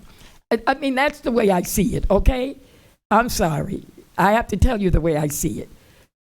I see somebody saying, help, okay? And somebody's making big money. I don't, okay? And they making little money. Okay, I wanted to go back to, they had projected 11 positions, but we end up with the data and state reporting with only the 10. Okay, so that kind of bothered me, and Lord have mercy, I don't know how CTE is just amazing. This is 7503, the financial services and compliance. You just been rolling right along with 2. You're just happy with 2. So I'm assuming you never asked the superintendent for anything. So that means that you all could do it, and you're going to continue to do it with 2. So if those 2 are doing it, they need to be paid. They need to be paid. If they can handle it and do it, I don't see where the salary was that much compared to when I look at the other people's salaries. It just kind of bothers me. And then on the exceptional student side, and it said, okay, you said take the most cost, okay. The 90 schools, but we end up with, on the exceptional student, those parents are learning how to master the law with the rights, laws. The parents pretty much have read that book, and they know it better than we do. And I only see like 13 positions for operating and 39 grant positions. Look at that darn grant department. Amazing. The grant department got 39 positions. That is unbelievable. But then we didn't even throw them any extra help. Well, you got 39, so we're going to throw you 1. If I don't say it this way, you'll keep doing it. So I just have to say it got to be a better way to help. If they're not screaming, I'm shocked. Then let me know, Ms. Gordon, you're wrong. And I'll say, okay, I'm wrong. I tried. But I see people struggling. I see people asking for help. I see senior managers, and I see principals, and I see parents wanting more assistance within their schools for some of the main areas that we're talking. I thank you for this wonderful report thus far, and I thank Dr. Jenkins for giving us this little break. And I know you mentioned, there was one other thing you mentioned with the ESE, but I think I covered that. And the judicial system, oh Lord, that's a horse of another color. But I have to thank Dr. Moody. One thing that we learned, that all of your top administrators, Dr. Jenkins, they have a multiplicity of tasks hanging over their heads. It's only 24 hours in a day. And we as board work members work them after hours. And we also supposed to work them 7.5 or 8 hours. And I know most of them put in more than that. So I don't know. I did fight for the 6th area superintendent one time, and we got them. And then everything just crashed from Tallahassee, and we had to let it go. And then you all had to revamp. But you've done a great job with the revamping. But I just don't want to just see everybody overworked. Because when you look, it said Marie Vasquez, Marie Vasquez, Marie Vasquez, Marie Vasquez. And then it said under there, Kathy Schuler, Kathy Schuler, Kathy Schuler, Kathy Schuler. Then it said Greg Moody, Greg Moody, Greg. And I'm going, Greg, gracious, peace. When do y'all talk about me don't sleep? When do you all sleep? It just bothers me. How do you manage that? And then those people that you are working with in that department, you may not always get it, but somebody's going to call one of us up here and just say, y'all, please do something. You know, ask the superintendent for another position for us. We can use some help. I can use a promotion, or I could just say thank you for what we do. Believe it or not. I thank you, Dr. Jenkins. This is one of the finest budget strip apart that I've ever seen in organizational chart, so I really appreciate it. And I would appreciate it that I do get a printed organizational chart of where everybody is, so we'll know where they are, okay? So thank you, Dr. Jenkins. Thank you, Madam Chair, for letting me share about the parts that I'm concerned about in this budget. Thank you. Let me make a couple of comments, and then we're going to move on to our next two presentations. One, the organizational chart, I get them every time they're updated. And Dr. Jenkins, if we can find out, because it comes from Miss Pagan. I don't know how to pronounce her first name. But perhaps the rest of the board's not getting those. Anybody else getting those? Okay, it might have just been, yeah, I probably just a kind of an organizational chart nut or something. But it is really, really helpful to have that. We're just talking about the organizational chart. So we'll have them sent out every time they're updated. You'll be surprised how often they're updated. But I use them, I mean, I use it almost every day when I'm like just trying to make sure I understand who's doing what or who to reach out to. I wanted to thank you, Member Kester Dental, for your comments, because having not been in the classroom, I can hear all this, and I don't have the benefit of knowing how worthwhile. I mean, it all sounds worthwhile, and to Dr. Gordon's point, it does seem like there's not enough staff for the number of children. It seems that way. I don't have any benchmarking tools that I can look at to see what other districts, how stretched, or what their ratio of district staff for each function is, to have really an understanding. The one thing that I know that I don't like to know, but we all have to keep in mind, is that last year when we did our raises, we were banking on at least 1.5% increase from the legislature that we could use for salaries. Correct? Okay. And I don't know how that's going to come down, and I see that I'm sure that Mr. Kelly is following that very, very closely, but given the fact that the legislature is so focused on just bringing teacher salaries up, but not the general compression area issue, I am concerned about how we're going to meet that 1.5% and whether there's anything left over, and the disappointment that teachers are going to have, because as much as the people that those positions we've just talked about, as stretched as they are, so are our teachers. At Windermere High School, I won't mention names, but there was some criticism of parents that there weren't enough teachers there that evening, and one of the teachers that was there, it just about broke her heart. And I had a few minutes to spend with her, and she shared with me just how much she does, how stretched she is, and then she has her own family, and so everybody's stretched thin. And I think your point is spot on. It's the legislature's fault and responsibility. I just wish we could find a more effective way to communicate that. We do have people in Tallahassee who have been in education who continue to say that districts like ours are flush with cash, and that is not helping at all. It's not fact-based. And to your point on being an A or B school, I don't care about bragging rights at all, but I do know that if we fall to a B, that probably means that some of our most needy children are suffering because of it.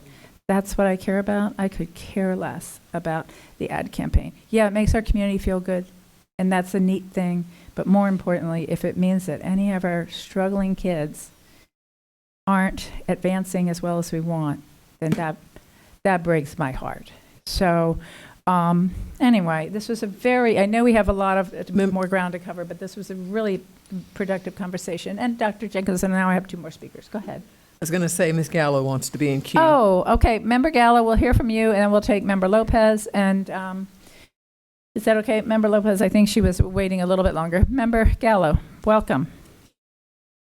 Hi, thank you, Madam Chair. I just want to say that I want to say thank you to the staff who put so much hard work into this presentation, and I agree with a lot of what's already been said by other school board members, and that we have some hard decisions to make, and it's not going to be easy. I do want to be careful. I do want to take a moment just to thank, and I know that we all do, but thank our community and all those that have helped us, because we are doing that. While we're struggling, we're doing better than some other districts are doing, because our community has so much faith in us, especially the taxpayers who have given us a half-penny sales tax in the mill, which has allowed us not to even fall further behind.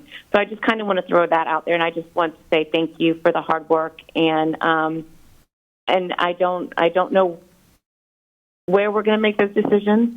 So I don't want to repeat what other school board members have already said, but yeah, this is tough. But thank you very much. Thank you, Member Gallo. Member Lopez. Thank you, Madam Chair. I also want to say thank you. I think that Dr. Vasquez and Dr. Schuler, they are superwomen, so they always provide individual responses. Always respond emails in less than 48 hours. I think that they don't sleep as well. I think that they are doing an amazing job, and they are very committed with our students. I really appreciate that. Highly appreciate that. And I have a question with the I'm sick again. So I have a question with the creation. How much with the creation of the progress monitoring and the CFE common final assessments, how much money are we spending on the creation and administration of the PMA and the CFE?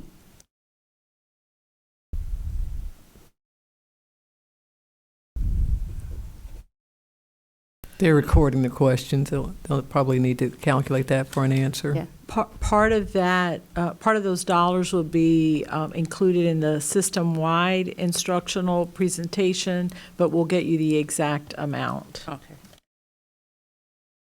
And I also heard about the culturally responsive staff trainings. Which staff members received the culturally responsive trainings?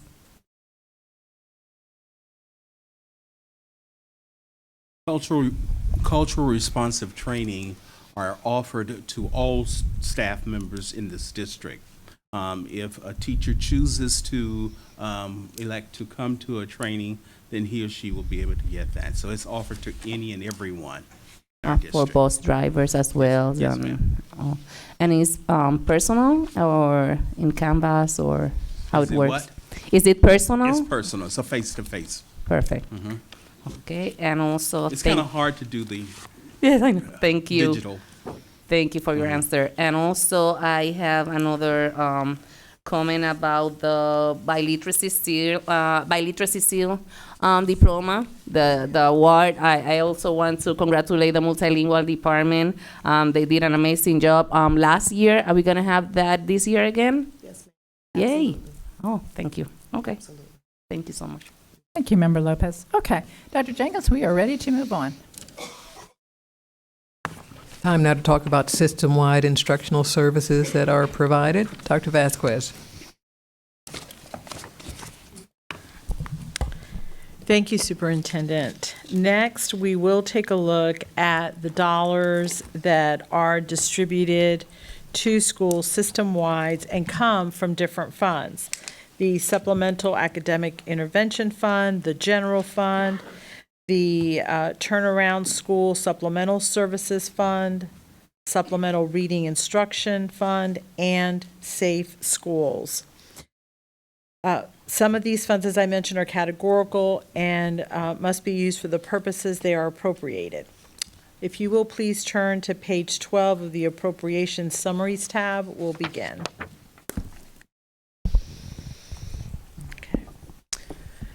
Academic competitions are funded through the SAI fund. These dollars pay for the debate teams at each of our high schools and select middle schools to travel to tournaments across the country.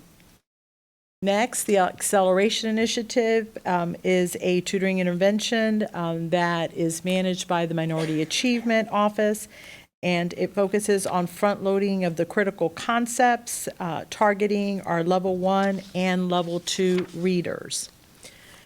After-school tutoring that is funded from the SAI dollars, these are directly given to schools to support tutoring programs at our middle and our K-8 schools. The next item, AP tutoring, is funded from the general fund, and these are tutoring dollars for schools with the advanced placement programs. Teachers are paid to tutor students after school or on Saturdays. The next category is dual enrollment. Since 2014-15, the district has focused on creating increased access to college dual enrollment programs for our students. We partner with Valencia, the University of Central Florida, the University of Florida, Embry-Riddle, FIU, and Seminole State College for dual enrollment opportunities. Our student participation has risen from 1,344 students in 2014-15 to 4,197 students in the 2018-19 school year. The Code of Conduct printing covers the cost of printing the Code of Conduct. These dollars have been significantly reduced over the last several years. The current year, we are using just under $8,000, and that is for elementary schools and any school that may need physical copies. These dollars are being looked at for reduction in funding. The turnaround school supplemental services dollars have been provided by the Florida Department of Education as part of Senate Bill 7070. It provides additional funding for schools that are implementing a comprehensive support and improvement activity or targeted support and improvement activities. The schools must meet one of the three criterias: a school that's in district managed turnaround, a school that has earned at least 3 consecutive grades below a C, or a school that has improved to a C or higher and is no longer in turnaround status within the last 2 years.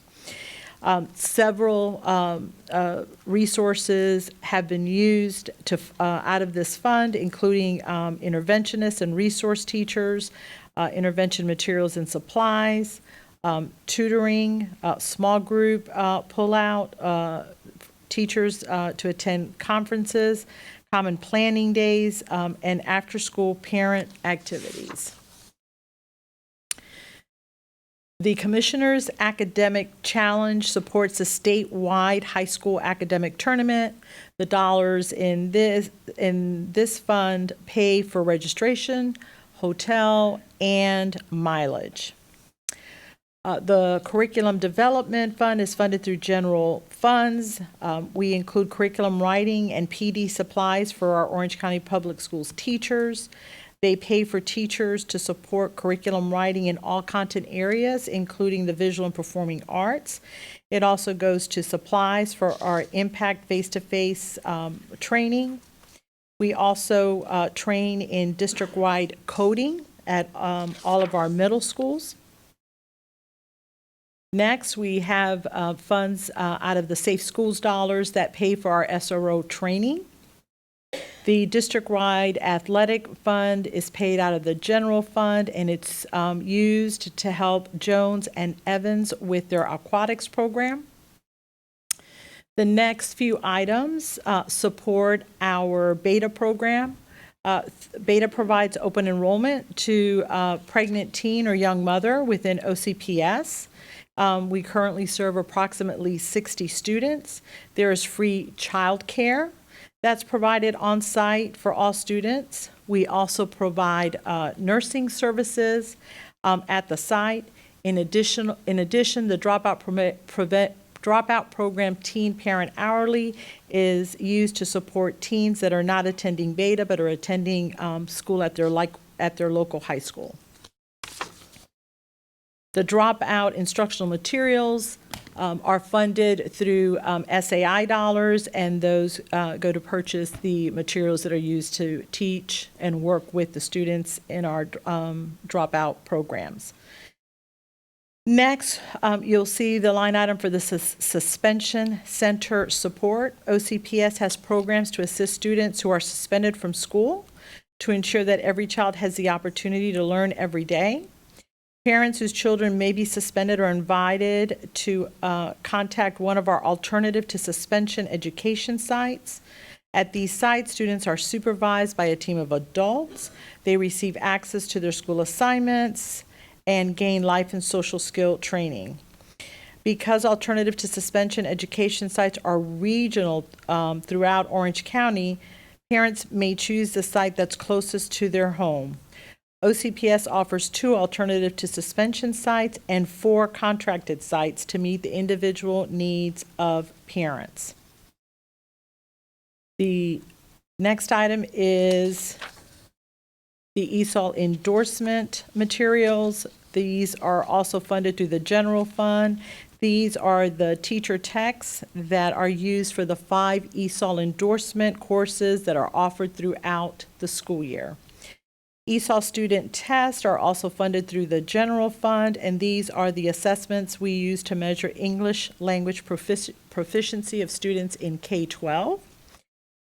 Expectation graduation is another initiative from the Minority Achievement Office. The purpose was to retrieve students who dropped out of school or those who did not return at the beginning of the school year.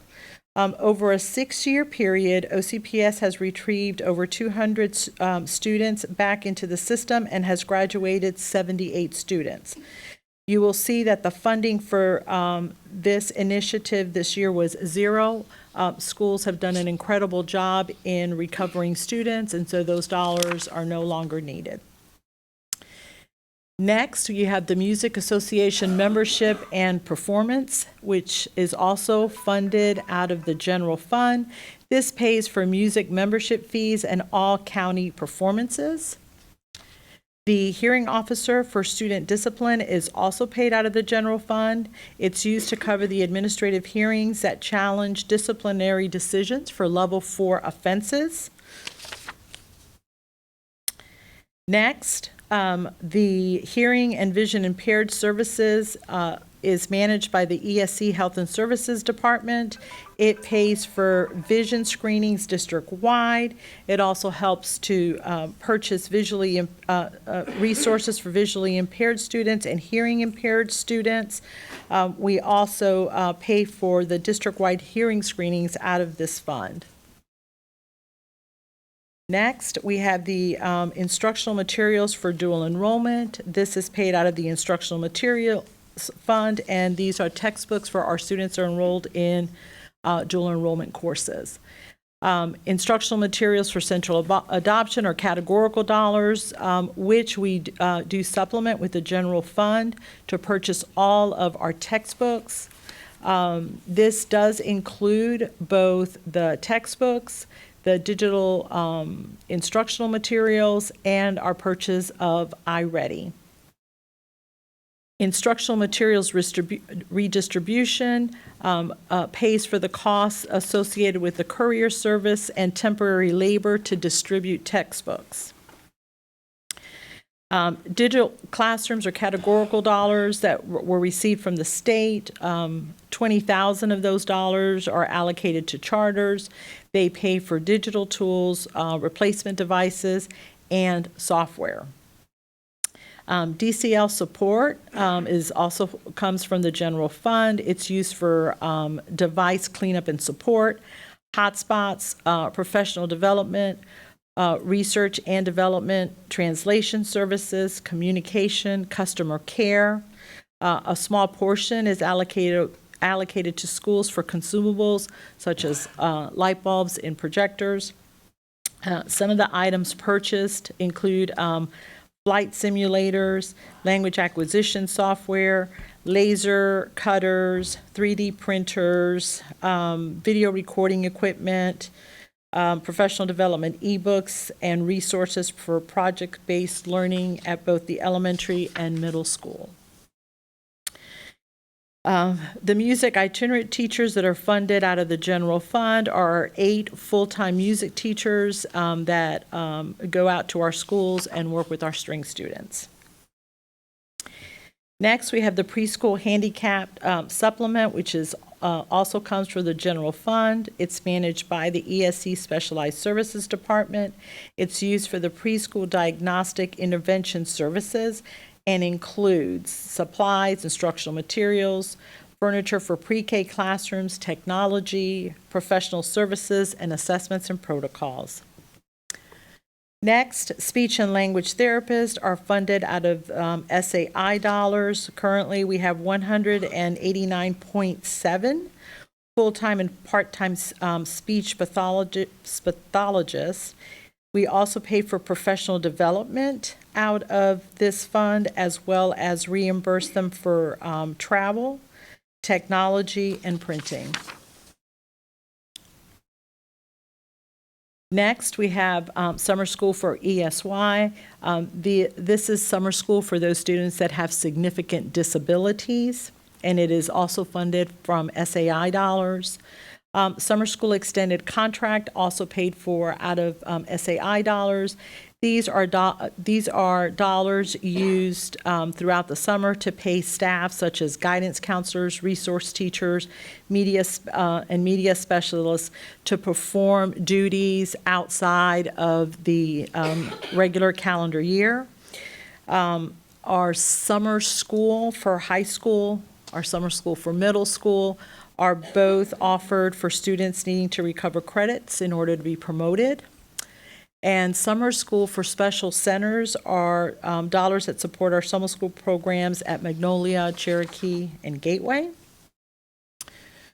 The next 2 items deal with summer reading camp. The first one targets 8th grade students and is funded out of SAI dollars. Our 3rd grade reading camp is funded through SRI dollars, and those are students who did not pass the FSA and have the opportunity to have reteaching in order to meet promotion criteria. Summer school transportation is exactly that. It pays for the transportation of our students to summer school. Summer SROs, we are required to have SROs on any site that has summer school, and that goes to pay them. Summer professional development is offered to our teachers to extend their learning. It varies year by year, and we pay for it from non-recurring dollars that were not used on planning days that we allocate to schools every year, and that's why the dollar amount varies. The line item for teacher training is our Great Beginnings. We support over 2,300 beginning teachers that are in their first 3 years of teaching. We offer Great Beginnings during the summer, and we also offer mini sessions and Saturday sessions throughout the school year. Textbook adoption is funded through the general fund, and these dollars are used to pay for teachers, they're a stipend and or substitutes as they review or are part of our textbook adoption process. Orange Tips Tutoring is a program that we have modeled very much after the Duke Talent Identification Program. It recognizes the top 10% of our middle school students. They are offered an opportunity to take the SAT along with the opportunity to attend a week-long summer camp to help them explore future college and career opportunities. Translation services are paid for through SAI dollars. This includes all written communication translation services as well as face-to-face translation services, both at the school and district-wide. The United Arts and Education Fund is funded through the SAI dollars. These are entry fees for art destinations. It funds the Young People's Performance Series, which does include the second grade Orlando Ballet and the third through fifth Orlando Philharmonic.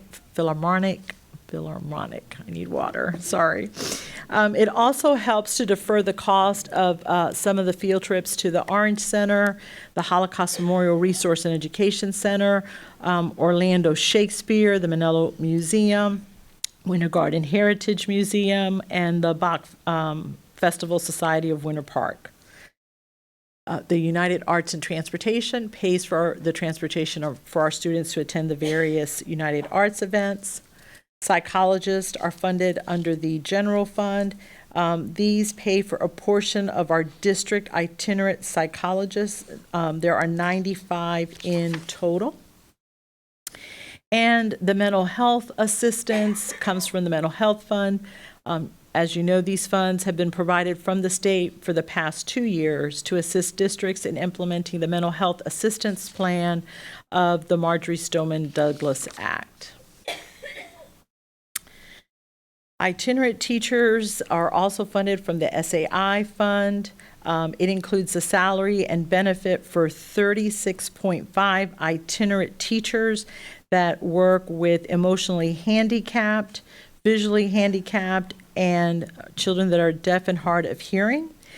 This also pays for their travel, materials and supplies, professional development, and printing.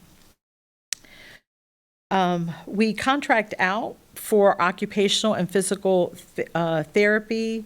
Those funds are covered from the general fund.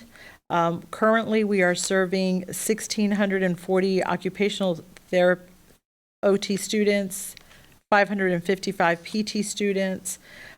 This also provides reimbursement to Princeton House, and it also includes travel for the OT and PT therapists. The Teacher Mentor Program is also funded from the general fund. It provides stipends to our teachers if they are a lead mentor, a new teacher mentor, or if they are a mentor for an individual that is going through the alternative certification program. Esau certification training is also funded through the general fund. These are stipends that we pay teachers who teach any of the 5 Esau endorsement courses throughout the year. The school performance monitoring comes from the general fund. Fund 398 for school performance monitoring is used to cover various costs associated with the development and administration of assessments, including progress monitoring activities and common final exams.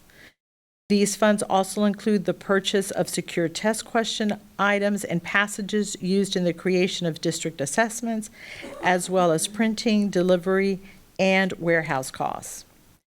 This fund includes costs that's associated with Performance Matters, our online assessment platform that's used for assessment administration and data reporting. Additionally, this fund is used to cover the expense of PERT assessments that are offered to high school students seeking dual enrollment opportunities, as well as those that are still eligible for using PERT as a concordant score for graduation requirement. Fund 398 is also used to support several research partnerships and projects, as well as technical services and support. This include evaluation and data analysis work completed by Hanover Research, participation in the Strategic Data Project through the Harvard University, and the implementation of our online district survey platform, Qualtrics, which is used for data collection, such as our annual stakeholder climate survey. Recruitment, retention, and bonus are dollars that are given to teachers at targeted schools.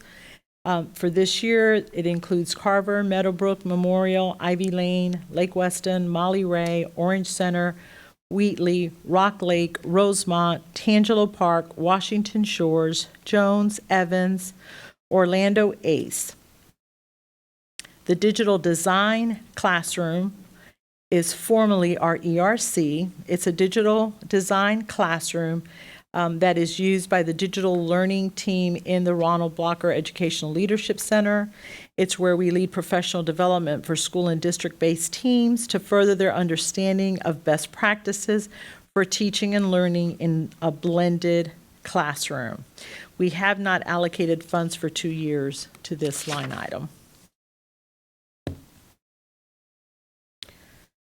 Next, we've got reading training materials and consultants.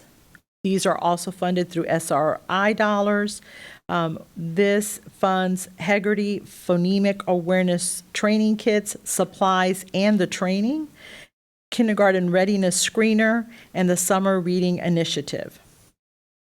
The next line item is Parent Guides, First Steps to Success. We are no longer funding this initiative.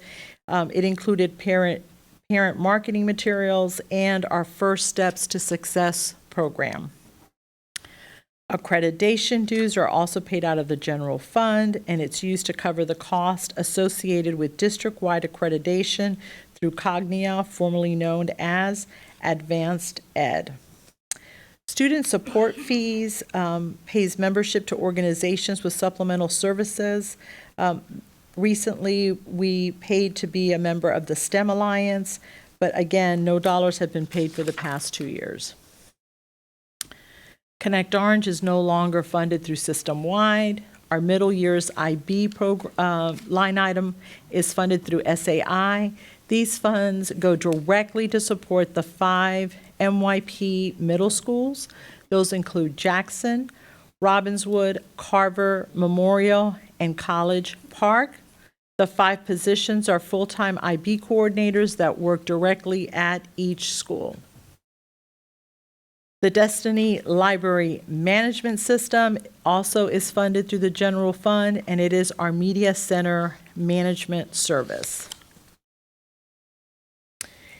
Instructional staff modification comes from SAI dollars. Those are 20 positions that are used to assist schools with class size. IB program high school is also funded through SAI dollars. These go directly to Evans High School and Jones High School to support their MYP IB programs. Post-secondary K-12 support also comes from the general fund. It pays for the cost of the time CTE staff instructs students in K through 12. Statute restricts CTE funds for post-secondary use only. Back on Track, also paid through by SAI funds. The money is utilized to provide counseling for our students that have possessed or utilized qualifying drugs and alcohol for first-time offenders only. PSAT, SAT, ACT testing is funded through SAI dollars. It pays for the administration of PSAT, SAT, and ACT non-college reportable testing. We currently offer multiple opportunities in high school for our students to take these assessments during the school day. Literacy plan is funded through SRI dollars and includes intervention program Reading Plus for level 1 students in grades 9 through 12 and System 44 licenses in the high school. It also pays for reading certification software, facilitator, and supplies, as well as the early literacy program letters. Testing proctors have not been funded out of system-wide for the past several years. The literacy plan funds are allocated to the Curriculum and Instruction Department. It pays for Reading Plus for all level 1 high school students in OCPS. It also funds the Multilinguals Department selection of System 44, and it funds the Reading Endorsement Program. Lastly, we've got Universal Gifted Screening. It's managed by the ESE department. It pays for the online license for up to 15,000 second grade gifted screenings. And the DPLC support is the cost of subs for teachers to attend. This year, it has been moved to be paid out of Title II funds.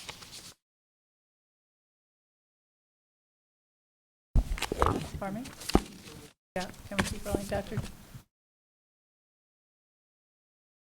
Good afternoon. I'm going to cover the district-wide cost. This is page 17 of the Appropriation Summaries tab in your big book. There's just a few pages back from where the system-wide appropriations are listed. I'll be going over each of the line items in the district-wide cost portion of the adopted budget. The annual leave payout line item are dollars used to pay for unused vacation time of employees as they retire or resign from their position. The bank services charges fees line item provides for armored car services for all our schools and specified work locations throughout the district. This line item also supports credit card processing fees for school internal account collections and is where bank service fees are charged. Next, we have the boiler inspections line item. That's as required on an annual basis per law. Next, the budget advertisement line item pays for the truth and millage advertisement in July as required per Florida statutes. The capital outlay and debt service charges are state of Florida administrative costs related to our state school bonds outstanding through the state. Next is the certificates of participation annual filing fees related to our leasing corporation. The next line is our district external audit, which pays for our annual financial audit for the district as required by Florida statutes. We have an employee assistance program that we contract for through Cigna to provide help to employees on a confidential basis that includes counseling services for drug and alcohol issues, financial counseling, psychological, and other counseling. The employee recognition program line item helps support the Stellar Awards, retirement celebration, and years of service pins for our employees. The FDLE background check are costs we pay for our volunteers in our schools to receive the appropriate background checks to help ensure student safety. The interscholastic athletic insurance line item provides students with major medical insurance for both athletics and JROTC activities.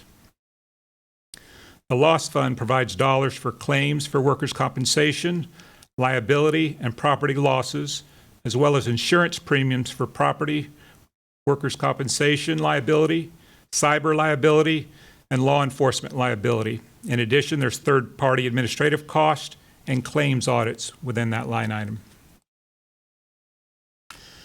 The merit pay line item is used for the Teacher of the Year finalists and nominees. The next two line items are where the district shares in the cost of printing the updated contracts for both CTA and OSPA on an annual basis. The Property Adjustment Board is where the district pays for the required 2/5 of the cost of the Value Adjustment Board expenses per Florida statutes.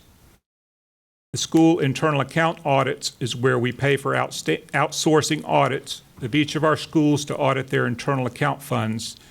Current contract is with Carr, Riggs, and Ingram, LLC.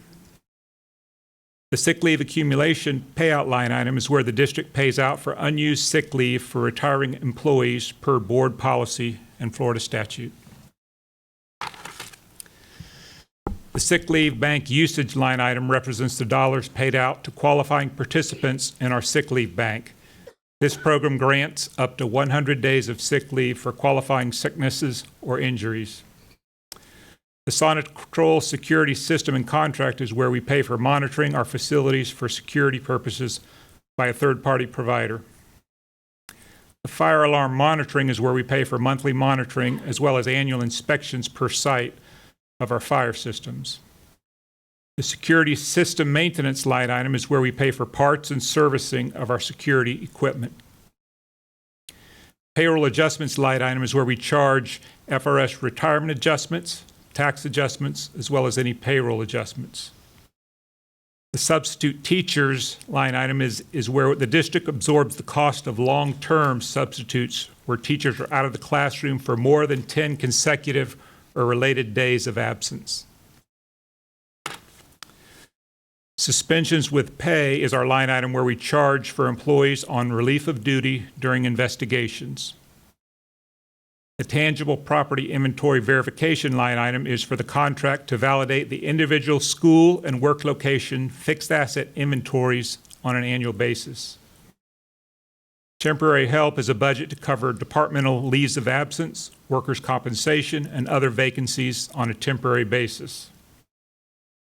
The traffic safety line item supports both Orlando Police Department and the Sheriff's Office for various traffic details. TSA Consulting Group is where we pay for administrative cost of our 403B and 457 supplemental retirement programs. Unemployment compensation is the line item where we pay our actual claims for unemployment benefits through the state of Florida. The COBRA, FSA, or Flexible Spending Account, and Retirement Health line item supports the third-party administration of COBRA benefits as required by law, FSA administration, and retiree health plan support.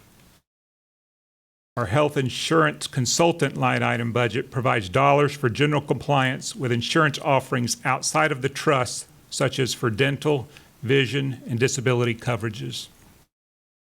Subscription line item supports the procurement function with a Dun & Bradstreet subscription and a Smart Procure subscription. The business system improvements provides dollars to support, enhance, or modify our business applications in the district, such as SAP, bus routing, and Active Directory.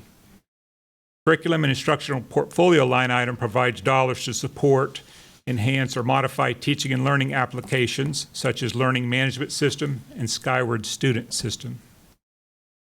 The workers' compensation testing budget is for third-party pre-employment testing to help ensure candidates for certain positions can physically perform the job prior to hiring. The joint use projects line item is where we pay for agreements made between various associations throughout the county for shared space or facilities. The interlocal agreement line item provides the district with a way to share the cost of GIS systems with other governmental entities. The re-fingerprinting of current employees is a compliance line item based upon Florida statutes where employees must be re-fingerprinted every 5 years. Software maintenance fees is where the district pays most licensing costs for all computer applications used throughout the district. The property due diligence line item is where the district must incur costs in its search for property to acquire that helps ensure suitability of the land for its expected use.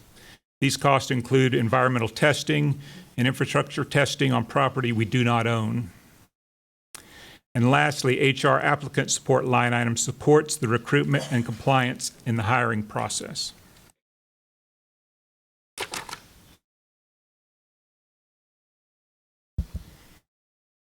Member Gallo's in queue. Member Gallo wants to speak in queue. Thank you. Ella.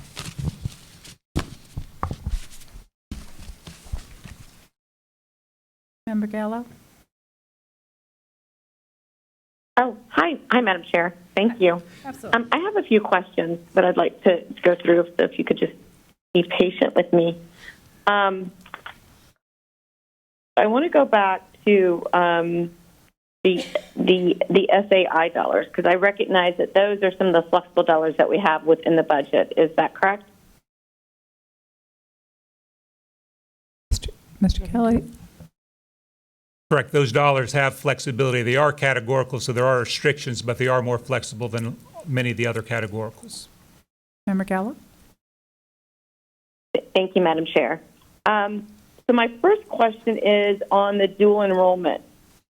I know that I would like to know how much dollars we get from the state versus the dollars that we spent to send our children to dual enrollment.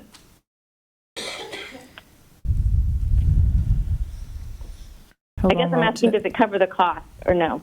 Yeah, so they're just taking a moment to decide who's answering.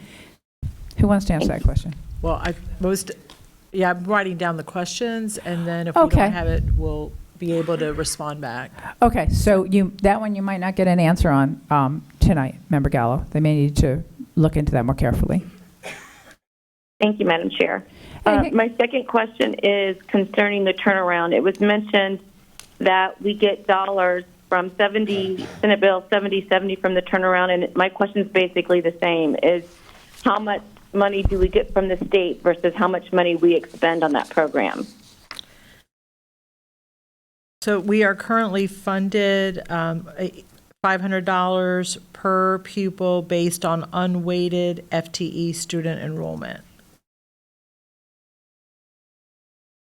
Correct. So on that categorical, yeah, they initially started out the year at $500. They actually ended up prorating that because there was more students in there than actually that stated plan for. So it ends up being a little less than 500 based on our last calculation. But the dollars that we get for that, we stay within that budget for those for expenditure.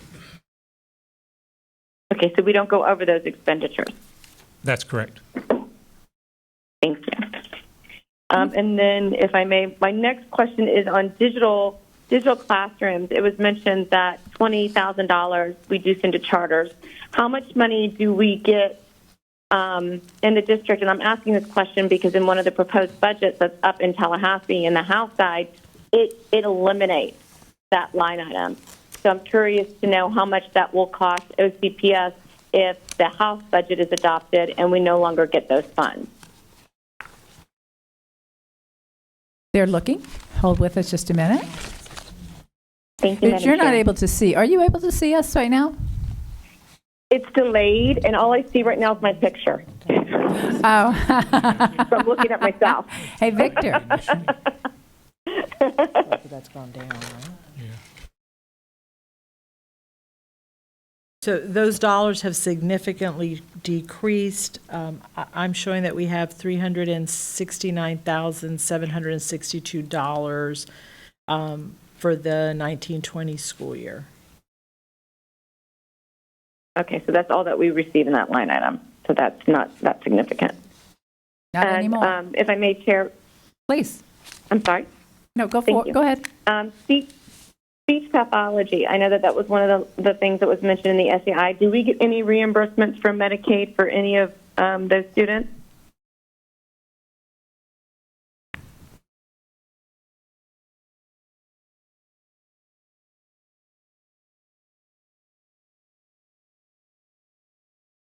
Yes, that is correct. We get reimbursement from Medicaid for those services.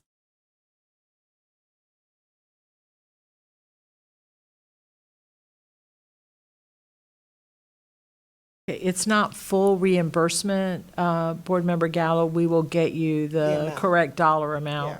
Yeah. Thank you. And I just have two more questions and then a comment. The SA dollars, when it talks about mental health, I was curious to know how much dollars we spend on mental health out of the SAI fund versus how much comes from the mental health dollars categorical that we get from the state, or is the mental health categorical in SAI?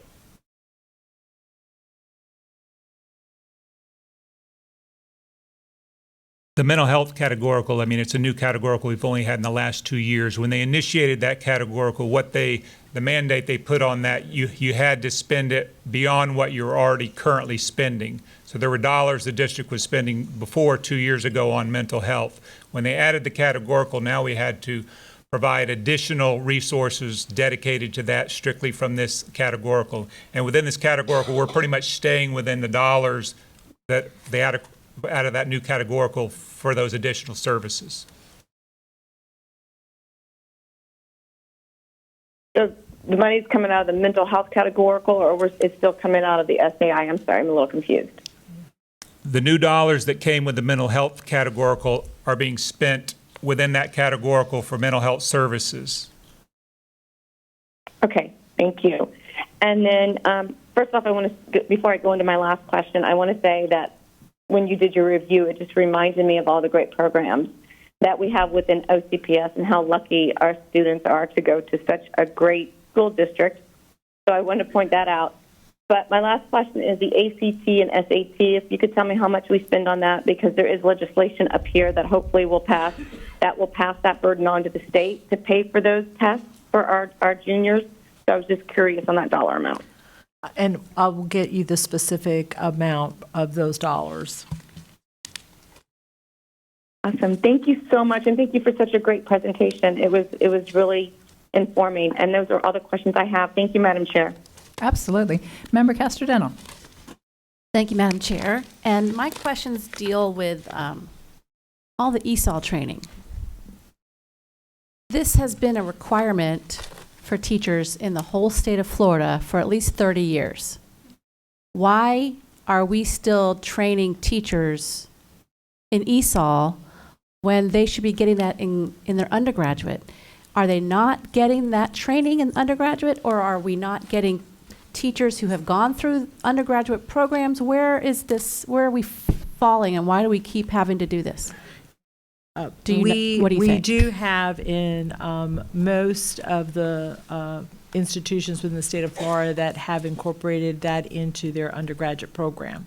However, we do currently have teachers who teach within the district who graduated prior to those endorsements being included in their program, who may not have had an Esau student in their class, and therefore did not see a need to pick up that endorsement. We do have teachers that come to us from alternative programs, from institutions that do not have the Esau endorsement, and so we offer that to them. And it's a very popular endorsement. The classes fill up, and we're asked frequently to add other sessions. Do we get any additional funding to make sure that our teachers have that training or that endorsement? Or does it just come out of our general fund? It comes out of the general fund. Okay. So the state assumes that out of all the dollars that they give us, that we will include all of that as well as. Yes. Okay. So, all right. Just seems like I wouldn't call it a waste, because the Esau endorsement is vital. It's important, but we shouldn't be playing so much catch up. So teachers who haven't had an Esau student, I mean, this is, like I said, 30 years. Surely we've caught up with all of the students coming out of Florida. Are they coming from other states without that Esau endorsement? What is? Some of them are coming from institutions that do not have the Esau endorsement as part of their undergrad. But we do have teachers, and don't quote me, but I believe it's mostly in our secondary schools, who may have taught, let's say, ELA, but never had an Esau student in their class. Therefore, they didn't have to pick up the Esau endorsement. And so that's that when they get to a point where school can no longer keep that class with with just non-Esau students, and they get a student, now they're out of field, and then they're required to get the endorsement. Okay, thank you. Member Lopez. Madam Chair, I would like to know more about the loss fund, what that means. The loss fund is where we have dollars that we put in for claims. Those would be claims for workers' compensation. That would be liability claims and property claims. If we lose property, anything like that. If we have damage from fire, whatever, and it's below our deductible, then that's where we cover it from that. In addition, we also pay out of that the premiums, because we have insurance as well for liability, casualty, property, workers' comp as well. We have insurance that helps the premiums we pay, and then we also have audits that we do on that to make sure our claims are coming out correctly. So all those things are within that loss fund line item. The bulk of the dollars, though, are actually paying for our claims within the district. Thank you so much for your response. I also have another question. What is the academic competitions? Is that something that we cover at a state level, national level? Does that include debate competitions or Spanish spelling bee? It's specifically for our debate teams, and the dollars primarily go to each of the high schools, but we do also fund middle schools who have a debate team and travel for the competition. Many of the competitions are held out of state, and it's costly to travel, and so this fund pays for the travel. Member Byrd.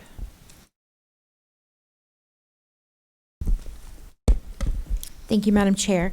What you were just talking about, the academic competitions that you're using for the debate teams, which I'm very thankful for. I love it because that was one of the biggest concerns so many of the teams had was the traveling. And I'm wondering, is that the new this year, having that fund just for debate teams? I think we had money for academic competitions, but is it just that it's designated for debate teams? Is that new? No, we've had it in that line item for a number of years. Oh, yeah, wait. No, I see that now. Yes. Okay. Are all the schools aware of this money for debate teams is available? Are all the debate teams aware? We have advertised it, and they are using the dollars. We certainly can put out more information, but all of the high schools are definitely aware of that fund, and I will verify how many of our middle schools are also taking advantage of that. Okay. I just, I had a high school that recently told me they couldn't do a competition because of the travel funding, so I was surprised to hear that. So, but I'll follow up with you about that. I think I saw somewhere that one of the things that we would be looking at is curriculum. And I know that you guys are probably always looking at curriculum, but as far as, keeping certain curriculum or return on investment, I saw somewhere on social media recently that teachers had posted that there was a survey that went out. Was there a survey recently that went out to teachers asking them about certain programs, like different curriculums that they either liked or didn't like, or, that asked their input on curriculum? Or do you do that regularly? I'm going to defer to our chief academic office. I'm not aware. No. No. Amazing how stuff goes around. Okay. Okay, that's good to know. On the budget line item for curriculum, you have budgeted 23 million on there, and then you said that that's categorical, but we supplement from the general fund to pay for that. Is that part of the textbook adoption? It's under the system-wide instructional services, instructional materials, central adoption, yes. Correct. So several years ago, the district made a decision to centralize textbook adoption. The reason for that is the dollars that we received from the state that were being allocated to schools weren't enough to cover the cost of the adoption. And this includes AP textbooks, world language textbooks, all of them. And so you had inequities across the district, with some schools being able to have all of their classrooms with the latest textbooks, and others having to adopt maybe K to 3 and then 3 to 5. And so once it was centralized, we were able to purchase for all, but it does, what we get from the state in no way covers the adoption. This year we did world languages, and that is a small ticket item compared to ELA and mathematics, which are coming up, and they sometimes will run us double what is allocated from the state. Okay. And as far as the textbooks, you go through the central adoption process, I know. I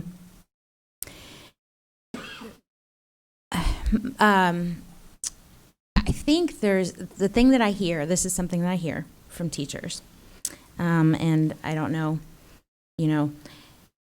what to make of it. But this is what I hear: that there's a lot of textbooks that are not being used, that they're supposed to be using, but that they're not because they're doing consumables they're not using. Okay.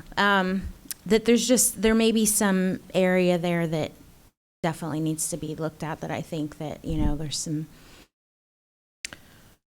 So when we started our transition into our digital devices, some of us assumed that the cost would significantly decrease because we were going to be looking at that blended approach. Well, the publishers became very smart, and they, for lack of a better phrase, they give you the textbooks, but you're paying for the online resources. And so there really is not any type of cost savings. If you are a district that has one-to-one devices, you'll get the textbooks as well as the online version and the online resources, and vice versa. And so while we do have textbooks that are out in classrooms, because we do promote a blended approach, the cost savings is not there because you're not getting a lesser price because you're not purchasing as many hard textbooks. Okay, thank you very much. Okay. That concludes comments from board members. I just have a quick question for either Mr. Kelly or Mr. Howard. If we have any idea where we are on the FRS requirement this coming year, have they landed the plane on that issue? I don't have anything official yet, but the latest I've heard from Tallahassee is they're not looking at coming off their original increase for FRS. So for our district, that would be a hit of over $15 million that we would have to absorb this year. That's the latest. I'm hopeful, though, that still when they get to the conference time that there'll be maybe some compromise, and hopefully that number will come down and they'll adjust it. But that's just the latest, though, so it's still early. So we're still looking at an FRS required contribution that exceeds our BSA? Yes. Yes. Okay. Boy, I wish there were, I know this gets tricky in terms of, I just wish that our teachers understood this situation that's coming down the pipeline here, so that when it hits, they're not going to be so stunned and think we did this to them. They already knew what?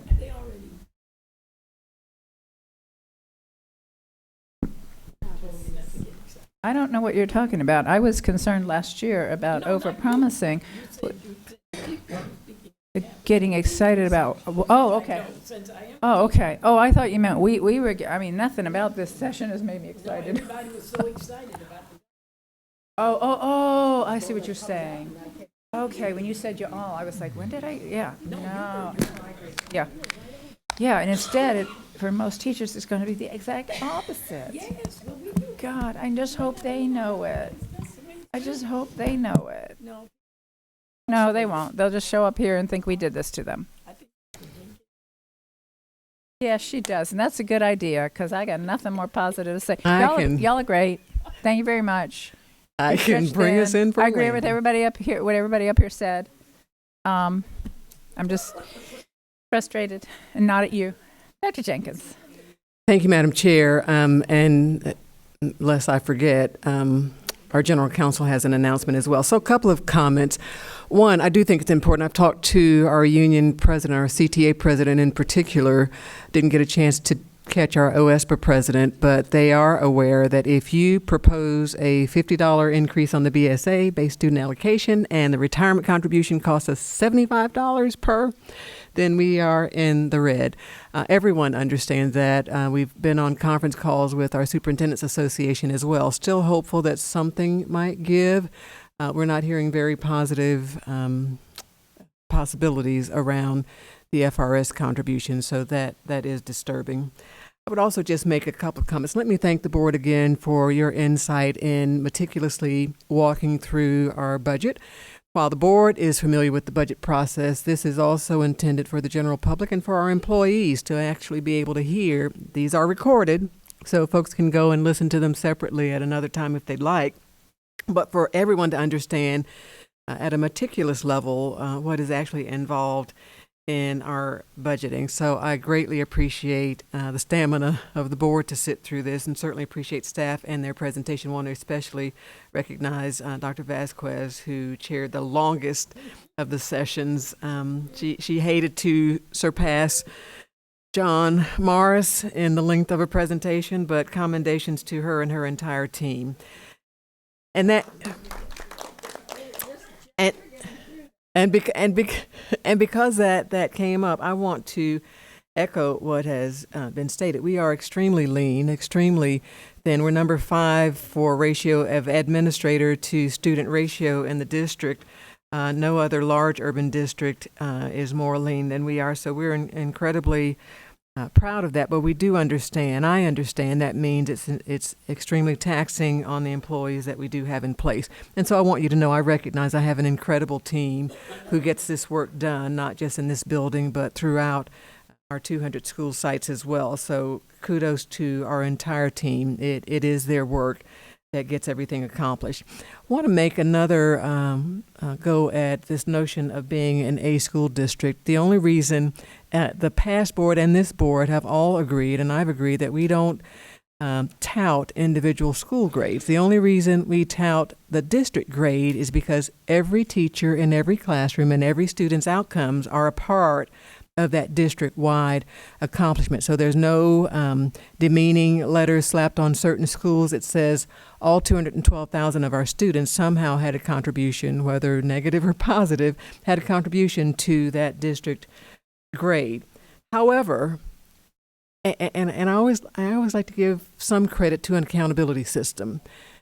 What we are most concerned about is that every student get a high-quality education. Appreciated both Member Castor-Dental and the chairman's comments on this. Here's the problem. Before an accountability system, we were not as conscious, or I should say as aware of, those students who were being underserved. And so if they get credit for nothing else, a state accountability system did shine the light on students who were being underserved. At the end of the day, our job is to provide an incredible education for every child, and our mission and our goal is really around student success, not around grades, although that A is an attribute of the entire district, every teacher and every student. Our real goal is around serving all of our children with a quality education so they can have a bright future. And you will hear so much emphasis around this notion of equity, because equity is not equal.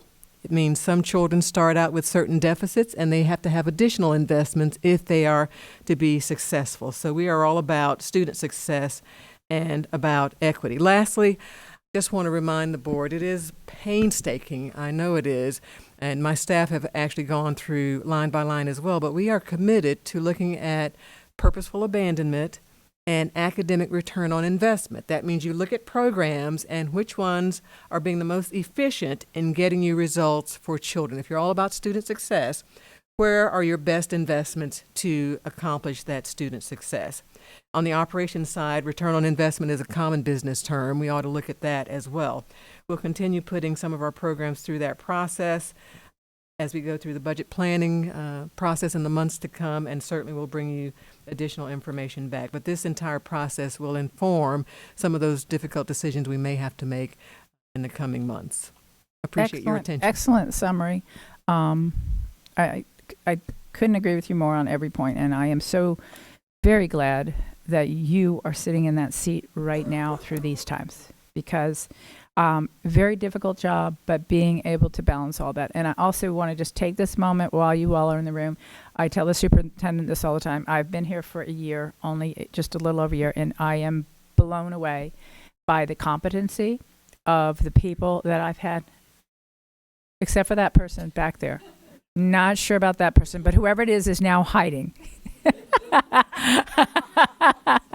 The competency and the commitment and the passion that you all bring to your work every day. And I know it's not work because nobody would work this hard. It is about a mission and a calling. So thank you.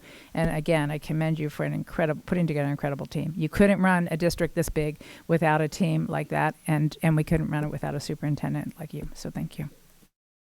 All right, this meeting is now adjourned. Wait. Oh, I'm sorry. Amy, you have something to say? I do have something to say. Not nearly as exciting, but I need to announce an executive session for next Tuesday, March 10th, after the board meeting, pursuant to Section 286.011, subsection 8 Florida statutes, and in accordance with Board Policy BEC. An entity may meet in private with its attorney to discuss pending litigation to which the entity is presently a party before a court or administrative agency, provided certain conditions are met, including the requirement that a transcript of the executive session will be made part of the public record upon conclusion of litigation. In this case, I'm requesting that the school board provide its advice concerning settlement negotiations and pending litigation styled as Craig Lilly versus Orange County Public Schools in case number 2018 CA-0107840. On Tuesday, March 10th, 2020, immediately following the regularly scheduled school board meeting that will begin at 5:30 p.m. The executive session will be a closed meeting held in Conference Room E at the ELC and will take approximately 60 minutes. A notice has been drafted for posting. Those attending will be Chair Jacobs, Vice Chair Pam Gould, Angie Gallo, Johanna Lopez, Linda Colbert, Kat Gordon, Karen Castrodeno, Melissa Bird, Dr. Barbara Jenkins, Amy Enval, and Sharon Henry, our attorney, our outside counsel, and a court reporter. And that's all I have. Thank you. Now adjourned. Yes, thank you.